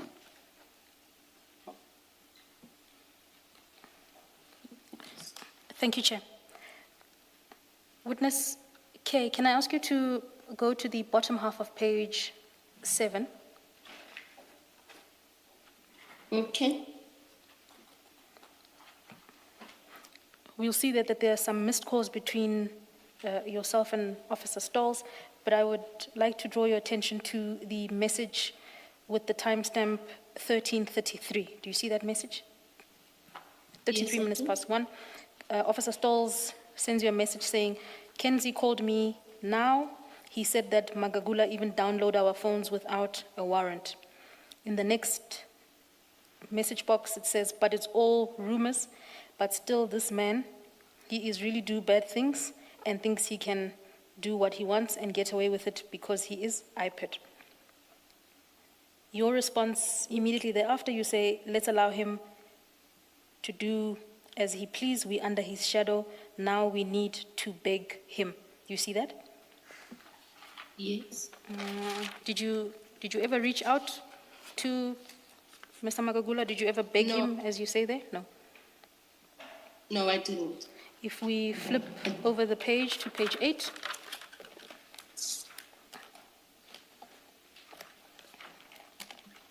Okay, I'm here. Officer Stolz says to you, we've tried to do everything to get him to stop and he won't. She says he is out for our blood. We think he is working with EMPD to get us out. What do you understand by he's out for blood? Yes, I think he wanted the arrest. And where she says to you, we think he's working with EMPD to get us out. What did you understand No, that to mean? No, I don't. You don't know what it means when she says we think he's working with EMPD to get us out? No, I don't. Do you see, if we scroll down a little bit, Officer Stolz then says to you, I am scared at 13:36. Yes, I see. There's some messages between you two, but she says there at 1336, I'm scared. And she then says in the message thereafter, but we must still do the SAP 13 thing, because he always looks harder after people go to see him. Do you see that message? Yes, I do. The reference there to he always looks harder, that's a reference to Mr. Makagula, is it not? Yes. And when she says after people go to see him, do you know what she meant by that? No, I don't. All right. Just to wrap up then the balance of the page, you can see again, Officer Stoll says to you at 7:14 that she needs to speak to you, it's urgent. And she reaches out to you again at the bottom of the page on the 10th of May, and she asks you again, hi dear, have you heard anything? Are you there? Yes, I'm here. Witness K, if you turn over the page. Before you turn over the page, what was she talking about when she said, have you heard anything? She obviously was expecting something from you, feedback from you. So what is she talking about? I think she wanted to know if I managed to get the stones, or have I heard anything from my office that Makakula is looking for me. It should be between those two. I can't remember now. You're saying it's one of the two?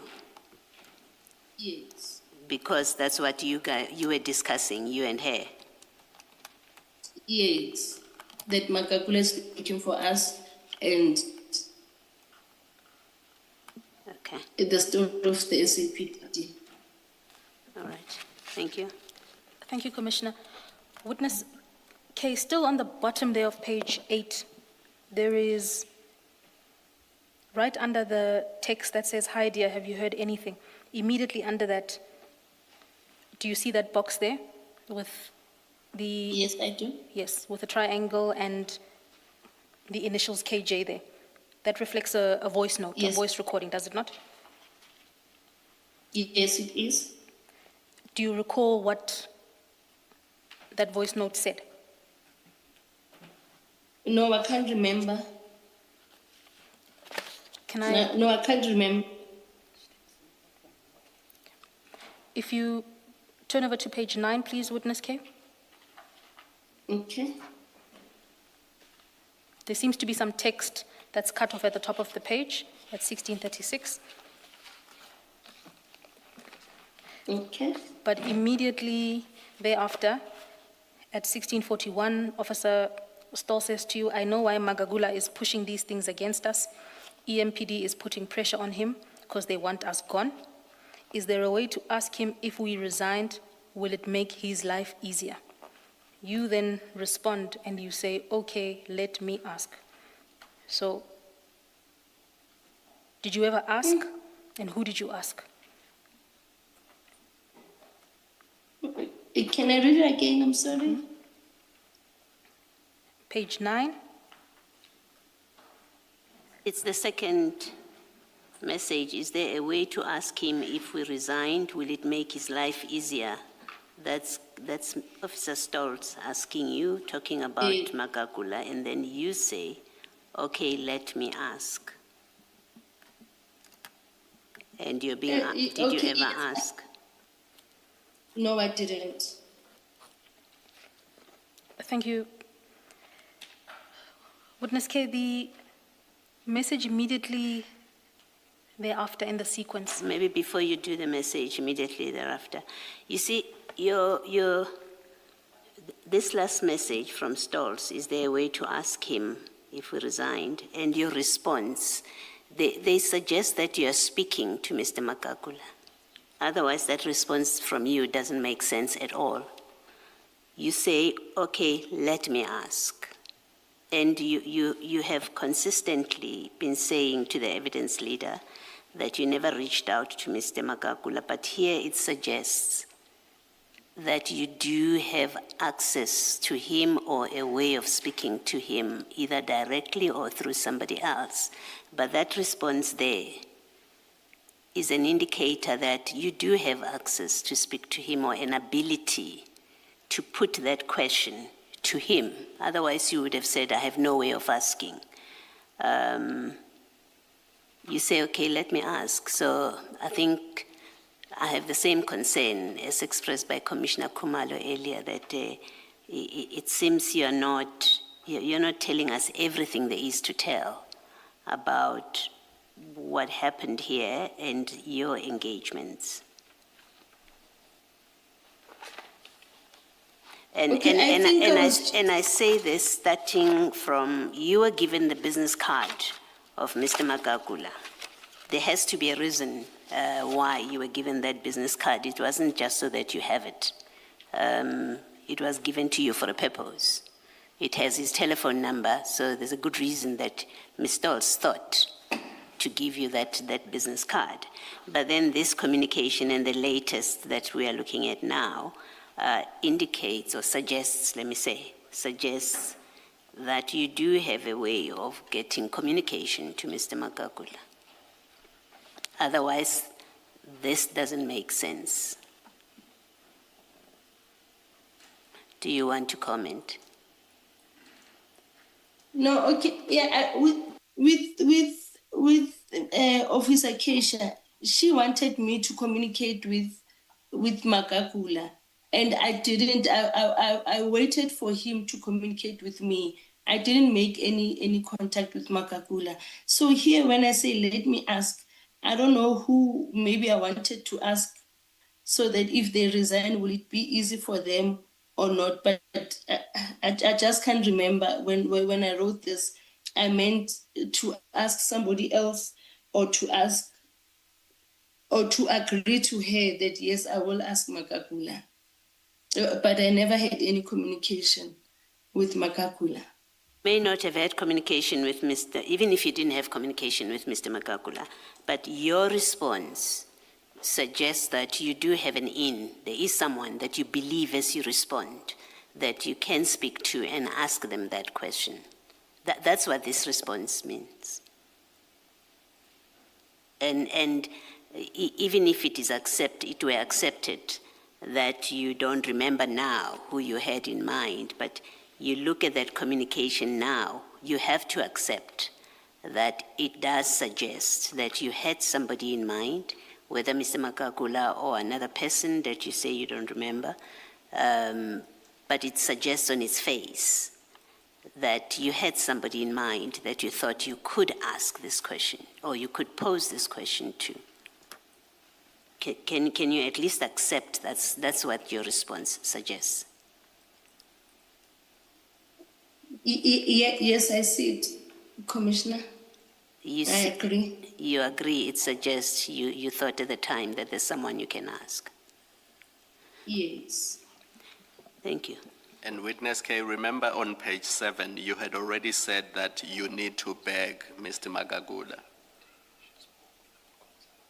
Do you remember the chat on page 7? Yes. So that could only have been IPID's Mr. Magagula that you were going to speak to.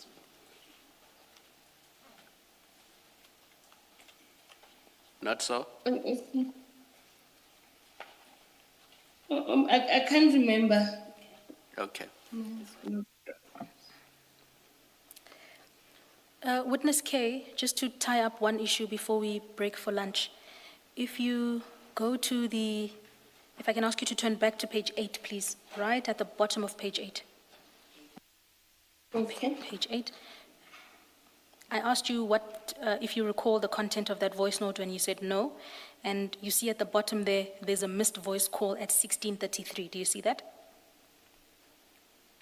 On page 8. Bottom of page 8. The last, yes, there's a missed voice call at 16:33. Do you see that? And if you flip to the top of page 9, please turn over. Okay. There's a message there that's cut off, but because these are your screenshots, are you able to read what is there that you said at 16:36? I think I'm on load shedding, babes. Thank you, Witness K. Chair, can I propose, it's almost 1 o'clock. How much longer do you think we are going to be? We're just thinking, should we not finish? But that depends on how much longer you think you're going to be. Chair, can I ask that we take the lunch adjournment, and I'll try and be as brief as possible once we resume. I'm not rushing you, no. All right, let's adjourn and resume at 2 p.m.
Thank you, Chair. Yes, Mr. Kaseri. Thank you, Chair. Witness K, can I check that you're there, you're with us, and you can hear us? I can hear you, Advocate. Witness K, we are still on page 9 in your first file. We're dealing with the chats. Yes, okay, I'm here. You'll remember just before we closed for lunch, you read out that first message on the top of page 9. Yes, I did. I had already taken you through the 2 messages that follow that, as well as Okay. your response at 17:31 on page 9. Are we together? Yes, Thank you. The message immediately below that says, "Hi dear, okay, so tomorrow morning we meeting with our attorney at 10 for our statements. Our attorney is now saying we must not give statements, but we don't know why. We will find out in the morning." Officer Stolz then says, "So if possible, will you have an answer before 10 in the morning? Because what I'm worried about is Magagula is delaying with you so he can still get our statements and make a deal." What is Officer Stoll saying she needs an answer from you about before 10 in that message? I can't recall well, but maybe he wanted to know about my statement. When am I submitting my statement and all that? And that answer wouldn't have to do with the issue of the SAP 13 that you had just been discussing the day before. It's okay. If not, it should be about my statement. When am I submitting my statement? But had you been approached to submit a statement at that point? No, not yet. So why would she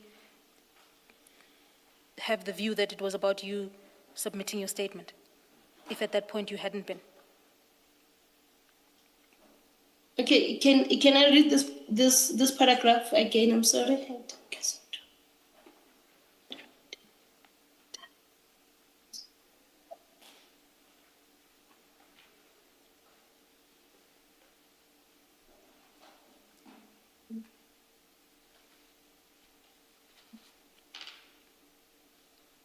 Oh, I can't recall well All right, witness. when I answered. All right. Yes. Witness K, immediately beneath that last text, you will see the date of 11 May 2023. That's at the bottom of page 9. Yes, I see it. You send a message at 4:51 where you say, "Morning, okay." So you're responding to the message before. And Yeah. Officer Stolz then sends you a message later that evening, 19:24, where she says, "Hi, Han, please read through and then let me know what changes you want me to make." Please turn over the page. Okay. You see that document copied Yes, I in the see body it. of page 10. What is that document? Do you recognize it? Yes, it's the warning. It should be the warning statement. And so by sending those 2 images of the warning statement to you, Officer Stolz is saying to you, "Please read through and let me know what changes you want me to make." Yes, I can see that. Witness K, if you turn over the page to page 11, Yes, I'm there. you see at the top of the page something is cut off, and it's a continuation, if you look, of the document at page 10. Yes, I see You it. see that it's stamped 1924, so both the pictures there are stamped 1924. Yes, I see. At the top of page 11, at 1944, you respond to the warning statement and you say, "Hi, can't you say informer instead of JMPD officer?" Are you there? Yes. Now, that reference to JMPD officer is a reference to you. You've confirmed that earlier. Yes. Yes, So- I did. So now you are asking Officer Stolz to change the part of her warning statement where she mentions you, and you're saying instead of mentioning the officer, the JMPD officer. So you're proposing here, instead of saying JMPD officer, informer, say informer. And let me ask you, what's the reason for proposing that change? What is the motivation? Why did you want her to say informer as opposed to identifying the fact that there was a JMPD officer involved? Is it I because was you didn't... afraid to be. Please continue. Okay, I'm sorry. I meant to say I was afraid. I was afraid to be in trouble at work.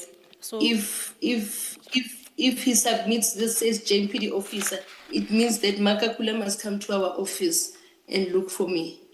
And so you proposed this because you didn't want to be identified as a result of the warning statement by Officer Stolz. Yes. Can I then ask you to go to the message immediately below that? She says to you, in which part? 1944. She says to you, in which part? So just for context, the message before you say, hi, can't you say informer instead of JMPD? And she then says to you, in which part? Do you see that? Yes, I do. Do you see there's another message there that say we booked them at SAP 13? I'll come back to that message. Do you see the message Okay. immediately beneath that, where you say where you got the info from? Yes. Do you see that message? Now, do you see the top of the message where it says K Juju, and it highlights her question to you, in which part? Yes, I see it. And then your response is where you got the information from. Yes. So by asking Officer Stolz to change from JMPD to informer, it's because you didn't want it to be identified that she had gotten the information from you, the JMPD officer. Is that right? Yes. Now, Witness K, that's the first proposal you made to Officer Stolz.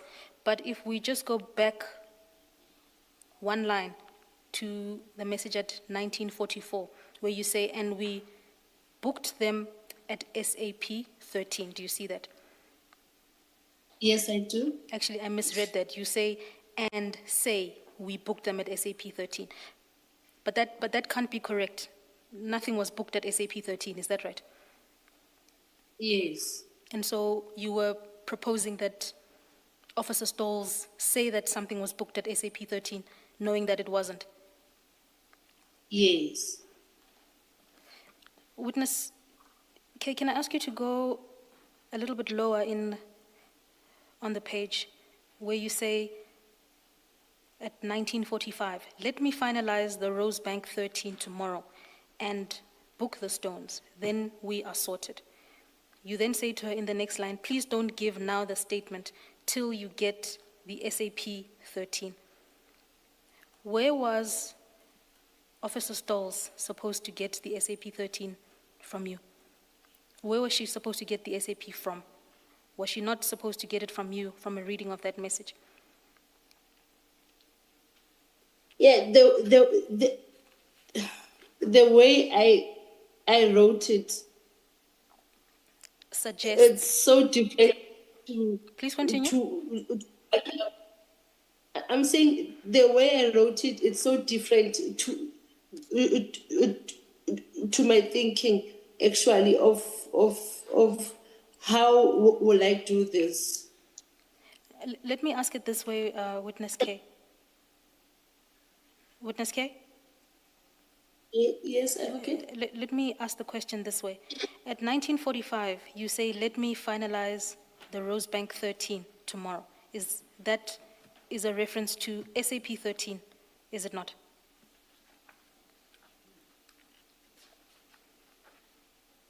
Actually, it was for me to get the stones first, and then we can do anything after. Indeed, but if we speak about the after, so if we leave the issue of the stones and we speak about the after, when you say, let me finalize the Rosebank 13 tomorrow, that has to be a reference to the SAP 13.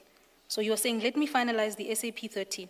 And then in the next message you say to her, don't give the statement until you get the SAP 13. Is that a fair reading of your message there? Yes, it is. If I can then, let's move to the, According to this, you are going to arrange the SAP 13. The Rosebank SAP 13, that's what this message says. Yes, yeah. That's how I wrote it, yes. That's what you are communicating, or that's what this communicates. You were responsible to arrange the Rosebank SAP 13 and then to book the stones in. That's what you are conveying here. Yes. Thank you. thank you, Commissioner. Witness K, still on page 11, the second last message from the bottom of the page. Officer Stoll says, I can't say an informant called me and I acted on their info, because remember, it's out of my area. But your statement can say that you got the info from an informant and you booked it into the SAP 13. You see that? Yes, I do. Is that a response to your question where you say, can't you say informant instead of JMPD officer? So Officer Stolz is replying to say, no, I can't, because in fact I was acting outside of my area. And you can say that you got the Yes. information. Okay.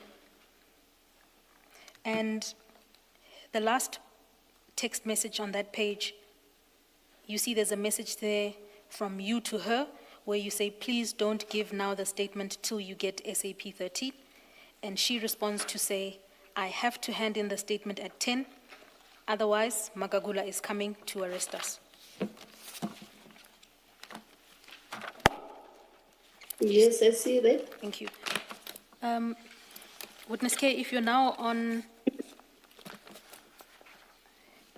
page 12, the two of you continue to discuss the issue of the statement. Do you see the, can I draw your attention to the third last message from the bottom of the page? Third last message Okay. from Officer Stolz Yes, I see it. at 1950. Okay. She says to you, I'm sure that nothing will come from this if you can get through to whoever is the IPID investigator for Johannesburg. You then respond and you say, okay, we'll update you. Let me ask you, what did you understand her to mean when she says, I'm sure that nothing will come from this if you can get through to whoever is the IPID investigator? What does she mean by get through to the IPID investigator for Joburg? I think, okay, we were supposed to get IPID people from Joburg side, because I think Makakula was coming from East Rand side. So if I had somebody in Joburg from IPID who can help us with this matter. And help you how? So if Officer Stoll says nothing will come from this if you can get through to an IPID investigator, what did you understand that help to be? Making the case go away, or what kind of assistance? Well, I can't remember well here what we really needed from the IPID guy, the one in Joburg. Except to say that you were going to request them for help with the case. Is that right? Oh, I can't remember. Thank you, Witness K. Can I suggest what it looks like? Witness K, it looks like you were being tasked to influence IPID or someone at IPID to get this case dropped or not going anywhere. That's what it looks like. And it is consistent with why you got the business card of Mr. Magagula and the earlier message where you were sent to find out whether if these officers resigned, that would make Magagula happy. So you were responsible to find someone that would corruptly bring this case to an end. That's what it looks like. In fact, in so many words. And I'm not quite convinced with your you don't remember. This was very important. You and these people were facing the possibility of arrest and prosecution, and you were clearly from these communications talking about how to squash this investigation, and therefore to bring any possible charges to naught. It can't be that you don't remember what you were supposed to do with IPID. Maybe at the time you may not have known people in IPID, you didn't know who you would talk to, but what is clear from this communication is your task was, and what you were undertaking, was that you would speak to someone at IPID that would bring this investigation against you and therefore charges to an end. That's what it is. In your own words. Do you want to comment? No, I'm saying it is true, Commissioner. Yes, thank you. Thanks, Mr. President. Thank you, Commissioner. Witness K, we can then turn over to the next page, please, page 13. You will see there at page 13, there's a block at the top of the page that says 12th of May, 2023. That's the date on which the warning statements are due, is it not? Yes. And Okay. you see there, the first block is a message from yourself. And you say, good morning, just a thought. An informant doesn't have specific area where he or she gets information for issue. I think let's not point each other out because it will result to case being more strong. Mine must state the ending of the stones. I can't say what happened as well because fire will be out, hell will break loose. In the next paragraph you say, I think state that information came from informant and a 299 was done. Don't mention being handed over to me. A lot will be mentioned later, as you say at the end of your statement. Make it short for now. Sorry for the inconvenience. So this is you providing your views to Officer Stolz about what she should put into that statement. Is that right? Yes. And you are saying to her, let's not point each other out, i.e. you're saying to her that she mustn't identify you in the warning statement. Yes, because I think from her statement, she mentioned that she gave the stones to me, something like that. So I didn't want her to mention that on her statement because if she's stating that she gave the stones to me, I must also state at the end of the day that after receiving those stones, there was an exchange of money and she also benefited. So if she says this, I'll also say this to her. I'll also say this about her. So rather, she mustn't mention me because if she mentions me, at the end of the day, it will lead to what happened to the stones at the end of the day. Witness K, you recall that I took you to the statement earlier of Officer Stolz. Yes. You notice that she didn't change the statement. There was a referral still in the statement to a JMPD officer. Did you see that? Yes. So when you, at the bottom of that first paragraph, when you say, I can't say what happened as well because all hell will break loose, what do you mean by that?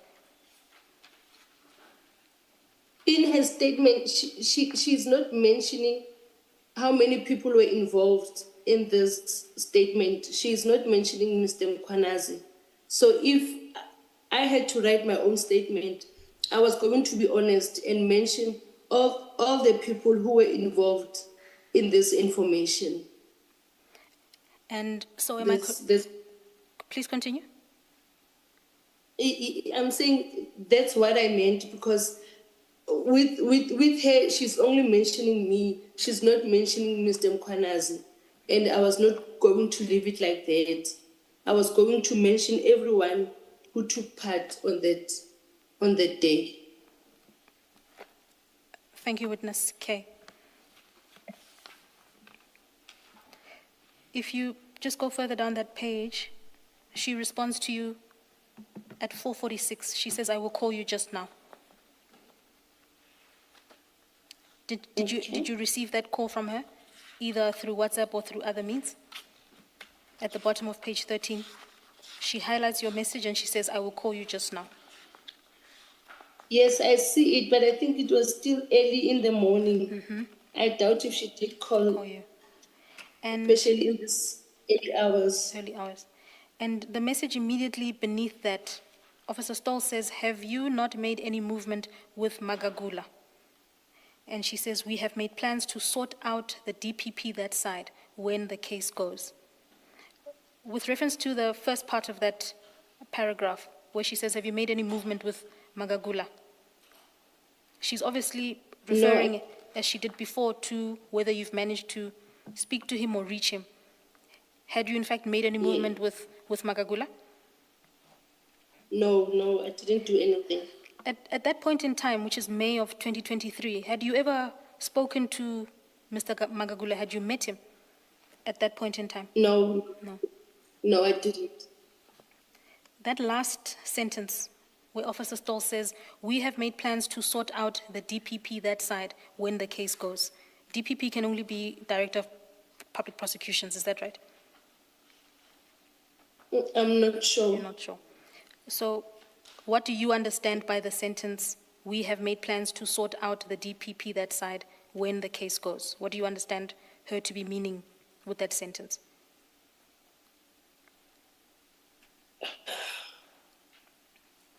To have their case taken out of the court roll.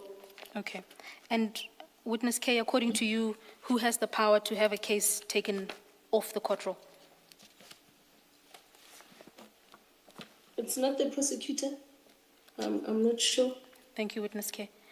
The investigating officer. It should be the investigating officer. No, DPP is not the investigating officer. It's the public prosecutor.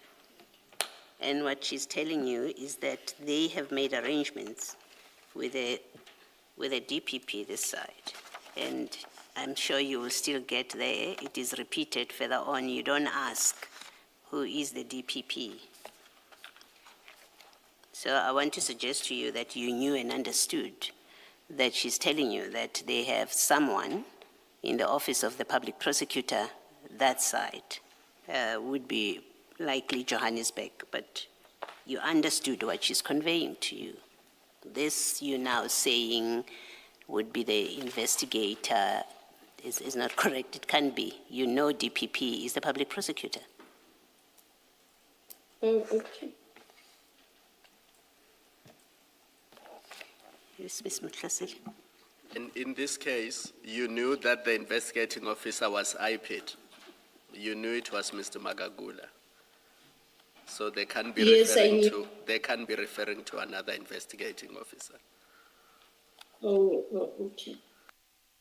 And what do you mean My by... apologies. finish your sentence? No, I'm saying my apology. It just said other messages I can't recall. I'm even checking the times, what time she sent it, what time did I reply, and yeah, sorry.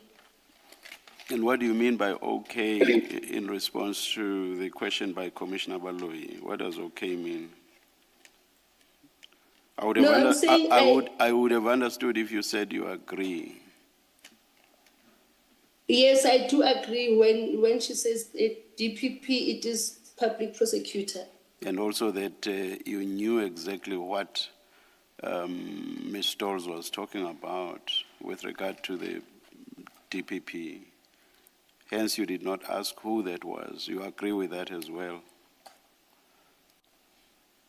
No, I can't say I do.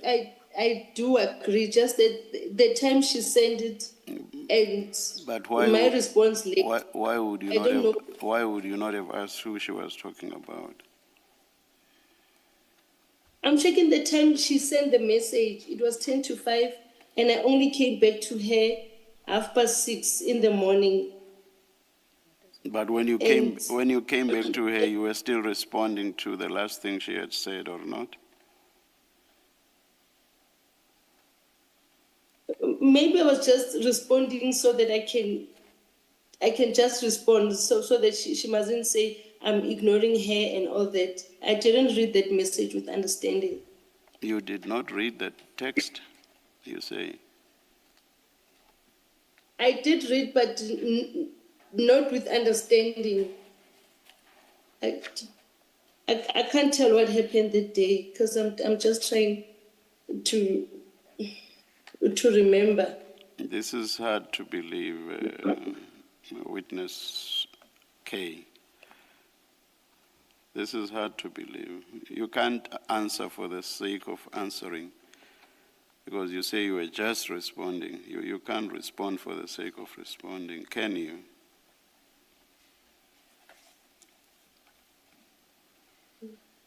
Okay, when I check my message here, it's like this one, the one that she says, have you not made any movement with Makakula? It's like on our chats, I didn't respond to that. I only responded to the next message she sent at 5:12, where she says, "Is there no way to sort out the SAP 13? Then you don't need to submit any statement at." Then I only responded to that. Okay, let me get someone at 13 then. It's like I only responded to this. This one of DPP, I don't know what happened. Yes, Ms. Muslasedi. Thank you, Chair. So witness K, when you respond there at 6:29 on page 14, when you say, okay, let me get someone at 13 then, you are meaning that you were then going to make an attempt to find someone who could assist you with the SAP 13 register. Is that not so?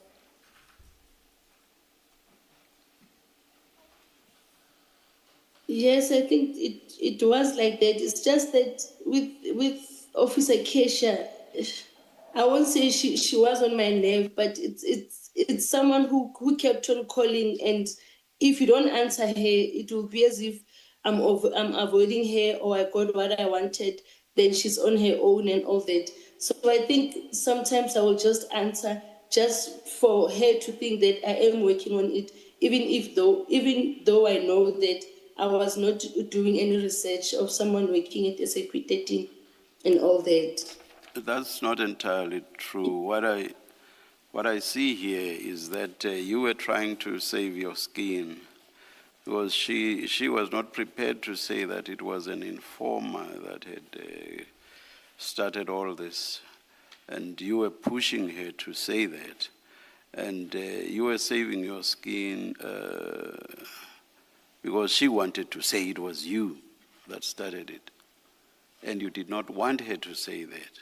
So you were actually engaging her throughout, and what you were looking out for was your own interest. You did not want her to say, you started it all. What do you say?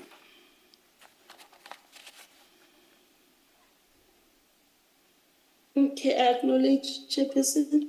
Does that mean you agree? Does acknowledgement mean agreement? It's just that I can't remember actually all these conversations and all No, my up and downs. but So Ms. Muhla said is taking you. Ms. Muhla said is taking you through it, so you can't say you don't remember. You see it now, and as you see it, surely you remember what was going on. And I've just suggested to you that part of what we've seen is that you are pushing as hard as possible, and I think it's more than once, for her not to mention a JMPD officer who was obviously you, and you've agreed that that was reference to you. You were pushing hard for a JMPD officer not to be mentioned, but rather that it should be said it was an informer. So you were actively involved in this. Don't try to give us the impression that at times you would just be responding for the sake of it.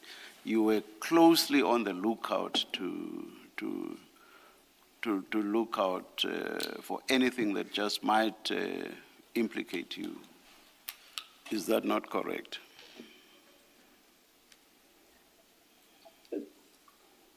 Okay, it is correct. It's just that maybe I was not happy. Why does she only want to include me and not include all the members who took place Exactly. on the information? Exactly my point. Exactly my point.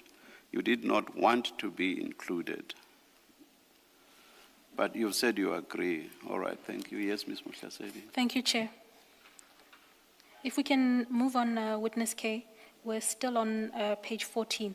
You say there at 6:29, you say, okay, let me get someone at 13 then. Who is that person at 13 that you're saying you're going to get? Yes, that's what I said, yes. Who is the someone that you are referring to? The person at 13 that you are referring to there? I didn't have anyone at SAP 13 back then. I was just answering her.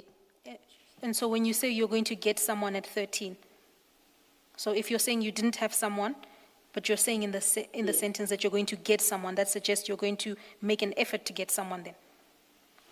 Yes, that's how it is. And how would you go about getting someone at SAP 13? How would you go about something like that? I was not going to do anything. I was just answering her. You were just answering her for the sake of answering her? Yes. That can't be what was going on. You are at risk of losing your job. You are at risk of being prosecuted. You were operational. You were a traffic officer, so you know the people at Rosebank Police Station. I think we can accept that.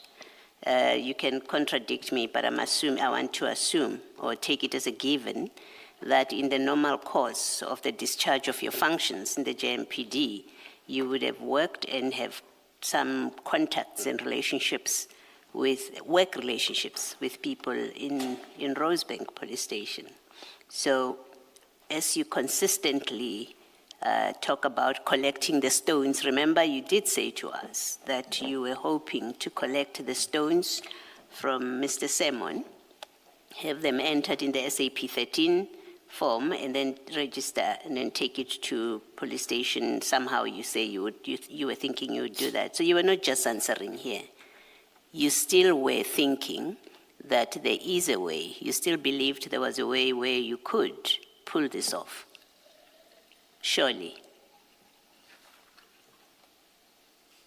But I didn't have anyone at that time. I didn't know anyone. Are you telling us that at the time? Are you telling us that you've never had relationships, whether working or otherwise, with the police at Rosebank? No, I don't. I don't have communication or contact So how with anyone at Rosebank. So when you started earlier, remember in your testimony earlier, you said your plan was you would collect the stones. You remember that exchange where we asked you, so were you going to pay back the money? You said your idea was you would collect the stones and then get the SAP 13 completed at Rosebank, even though it was late. You must have had a plan of how you were going to go about it. This was not you just saying. This was still part of your plan. Maybe you were going to fail, but that was still the plan. Your plan was you were going to, in a corrupt way, have the SAP 13 at Rosebank completed. I don't, speaking for myself, I don't accept your explanation that you were just responding about this SAP 13 thing. No, you were not just responding. You were thinking and hoping that you would be able to achieve it. You can comment if you want to. No, it's true, Commissioner. In fact, Witness K, it was you who told Keshali Stalls that she must not submit her statement until you have this SAP 13. So you knew that a statement was imminent and it has to be given to IPID. And you had given her assurance that you will get the SAP 13 before she submits her statement. So it cannot be correct to say you were just playing around. You had no intention of going ahead with obtaining or rather making sure that the exhibits are booked on the SAP 13. No, I acknowledge my apology. Yes. Thank you, Commissioner. Witness K, if we then move on to the message immediately thereafter, I'll read it for you. Officer Stoll says, "We will brat this, I promise you. We know the white guy who opened the case isn't clean either." You then respond and you say, "Okay, dear, true." She then says, I meant to say we will beat this, not brat." There's some emojis there and she says, "I stress." The second sentence there, she says, "But we already have someone at DPP as well." And when you saw that message where she says she has somebody at DPP, what did you understand that to mean? Especially in light of your response where you say no harm. So what did you understand her to mean when she says we already have someone at DPP JHB as well?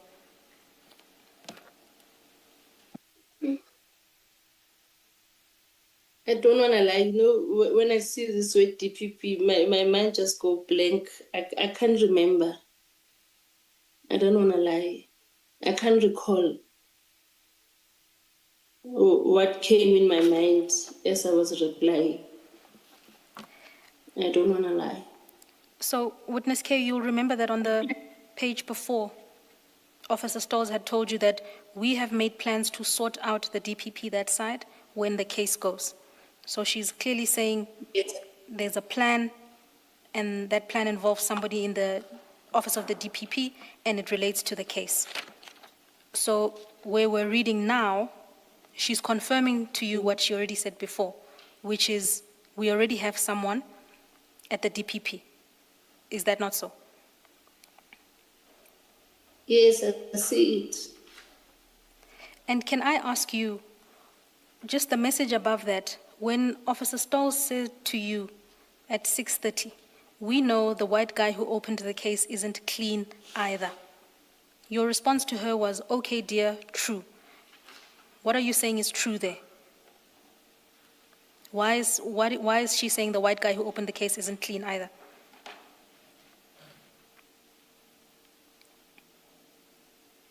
I can't remember, but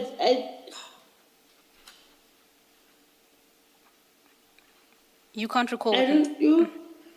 No, I can't recall. Sorry. but you agreed with her when she said the white guy who opened the case isn't clean either. Is that a fair reading of that message, that you agreed with her?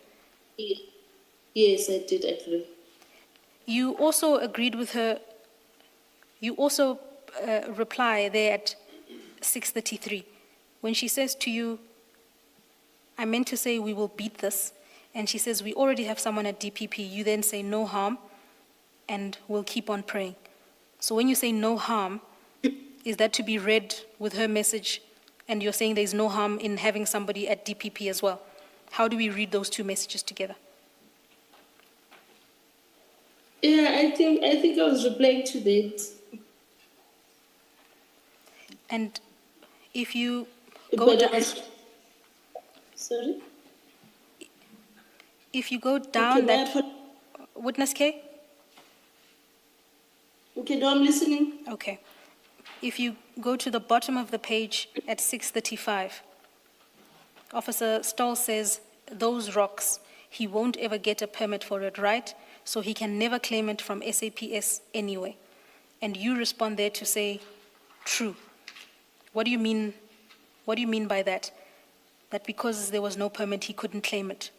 What do you mean when you say to her that's true? I think I meant even if we book those stones at the SAP 13, he cannot go to the police station and ask for those stones back because he didn't have any paperwork with him. Even though at that point in time you hadn't booked the stones, do you accept that? Yes, I do. And that last sentence at the page, Officer Stoll says to you, we just need to get someone who can make the case go away. Do you see that? Yes, I do. If you turn the page to 15,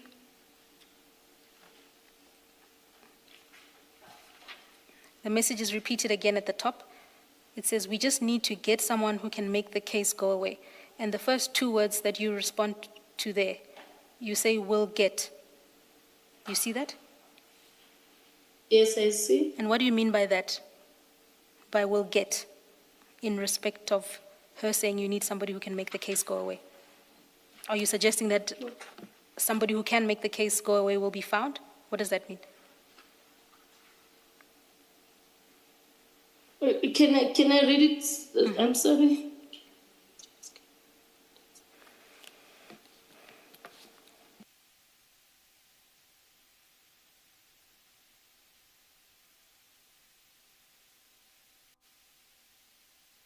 I think I meant we will get someone who will help us, but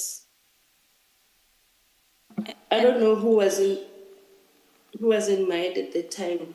So you do confirm that you were saying you will get someone who will help you or who can make the case go away. Is that what you meant there? Yes. And when you said will get, do you mean you will get or who will get? I just said we'll get, I think, us maybe. Who's us? Yeah, maybe me, her, Mackenzie, Mr. Mkwanazi, and Van der Veld. We will get someone who can help. You will jointly get someone who can help to make the case go away. Is I think, yes. Thank you, Witness. Yes, Advocate. Thank you, Witness K. So in the balance of that page, you exchange some messages with Officer Stolz, but I won't take you through those in detail. Okay. If we can go to page 16.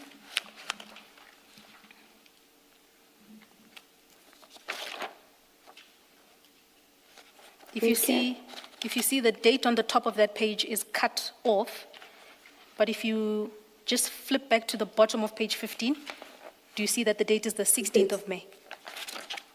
Is that right? Yes. Thank you. And there's a message at 13:33 from Constable Stolz, and she says, "Hi, Han, Magagula is bugging my attorney for your name and contact number." And you say, "Hi, Ish." You see that? Yes. And the next message from her, she says, "This man, he had hidden agendas, I am telling you." And you then say to her, "He wants my names now, question mark." And she says, "And number, yes." So this point, Officer Stolz is informing you that the investigating officer on the matter has requested your name and contact number. Okay. Do you know if she ever did give the number to him? I don't know if Officer Keisha, she gave the number to Makakula. I don't know. I'm not sure. And has he ever called you, Inspector Magagula? No, he didn't. No, he didn't call me. So the final message is there. Officer Stoll says, what I don't understand is why he is still investigating this. He doesn't do JHB unless he is planning something for tomorrow because we're in court tomorrow. And she then says to you, I'm going to have to give him your number. Ish, this man likes arresting us. And your response to her is, okay, dear. She then says to you at the bottom of page 16, I want to first find out if it must be on a statement, because it can't be right, me just giving him your number. You see that? Yes, I see it. Thank you. And if I ask you to turn to the final page, which is page 17, there is an excerpt there. There's a screenshot of a document. Okay. Are you able to identify that document? Yes, I can see it. Do you recognize it? Do you know what that document is? Yes. And what is it, Witness K? It's a warning statement again from Keisha Stolz. So is it the same statement that she had shared with you earlier in the chat, or is this a different one? It looks like It page should be the 13. different one. It looks like page 13 of the other file that we looked at. Okay. So if you go to the annexes file, Yes, I'm exhibit going bundle there. on page 13, if you start from the paragraph that says we went to Rosebank Subs, it's the next 4 paragraphs of the same document. Okay, I'll check it now. Okay, you want to use being substance in front. They want to be. Okay.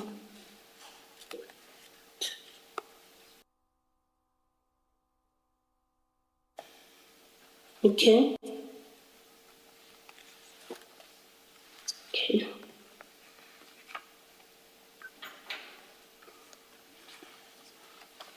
Oh, yes, it should be the same thing. Thank you, Witness K. I'm here, Advocate. Thank you. Chairperson, we have no further questions for this witness, unless there's anything further. Thank you, Ms. Mutlasedi.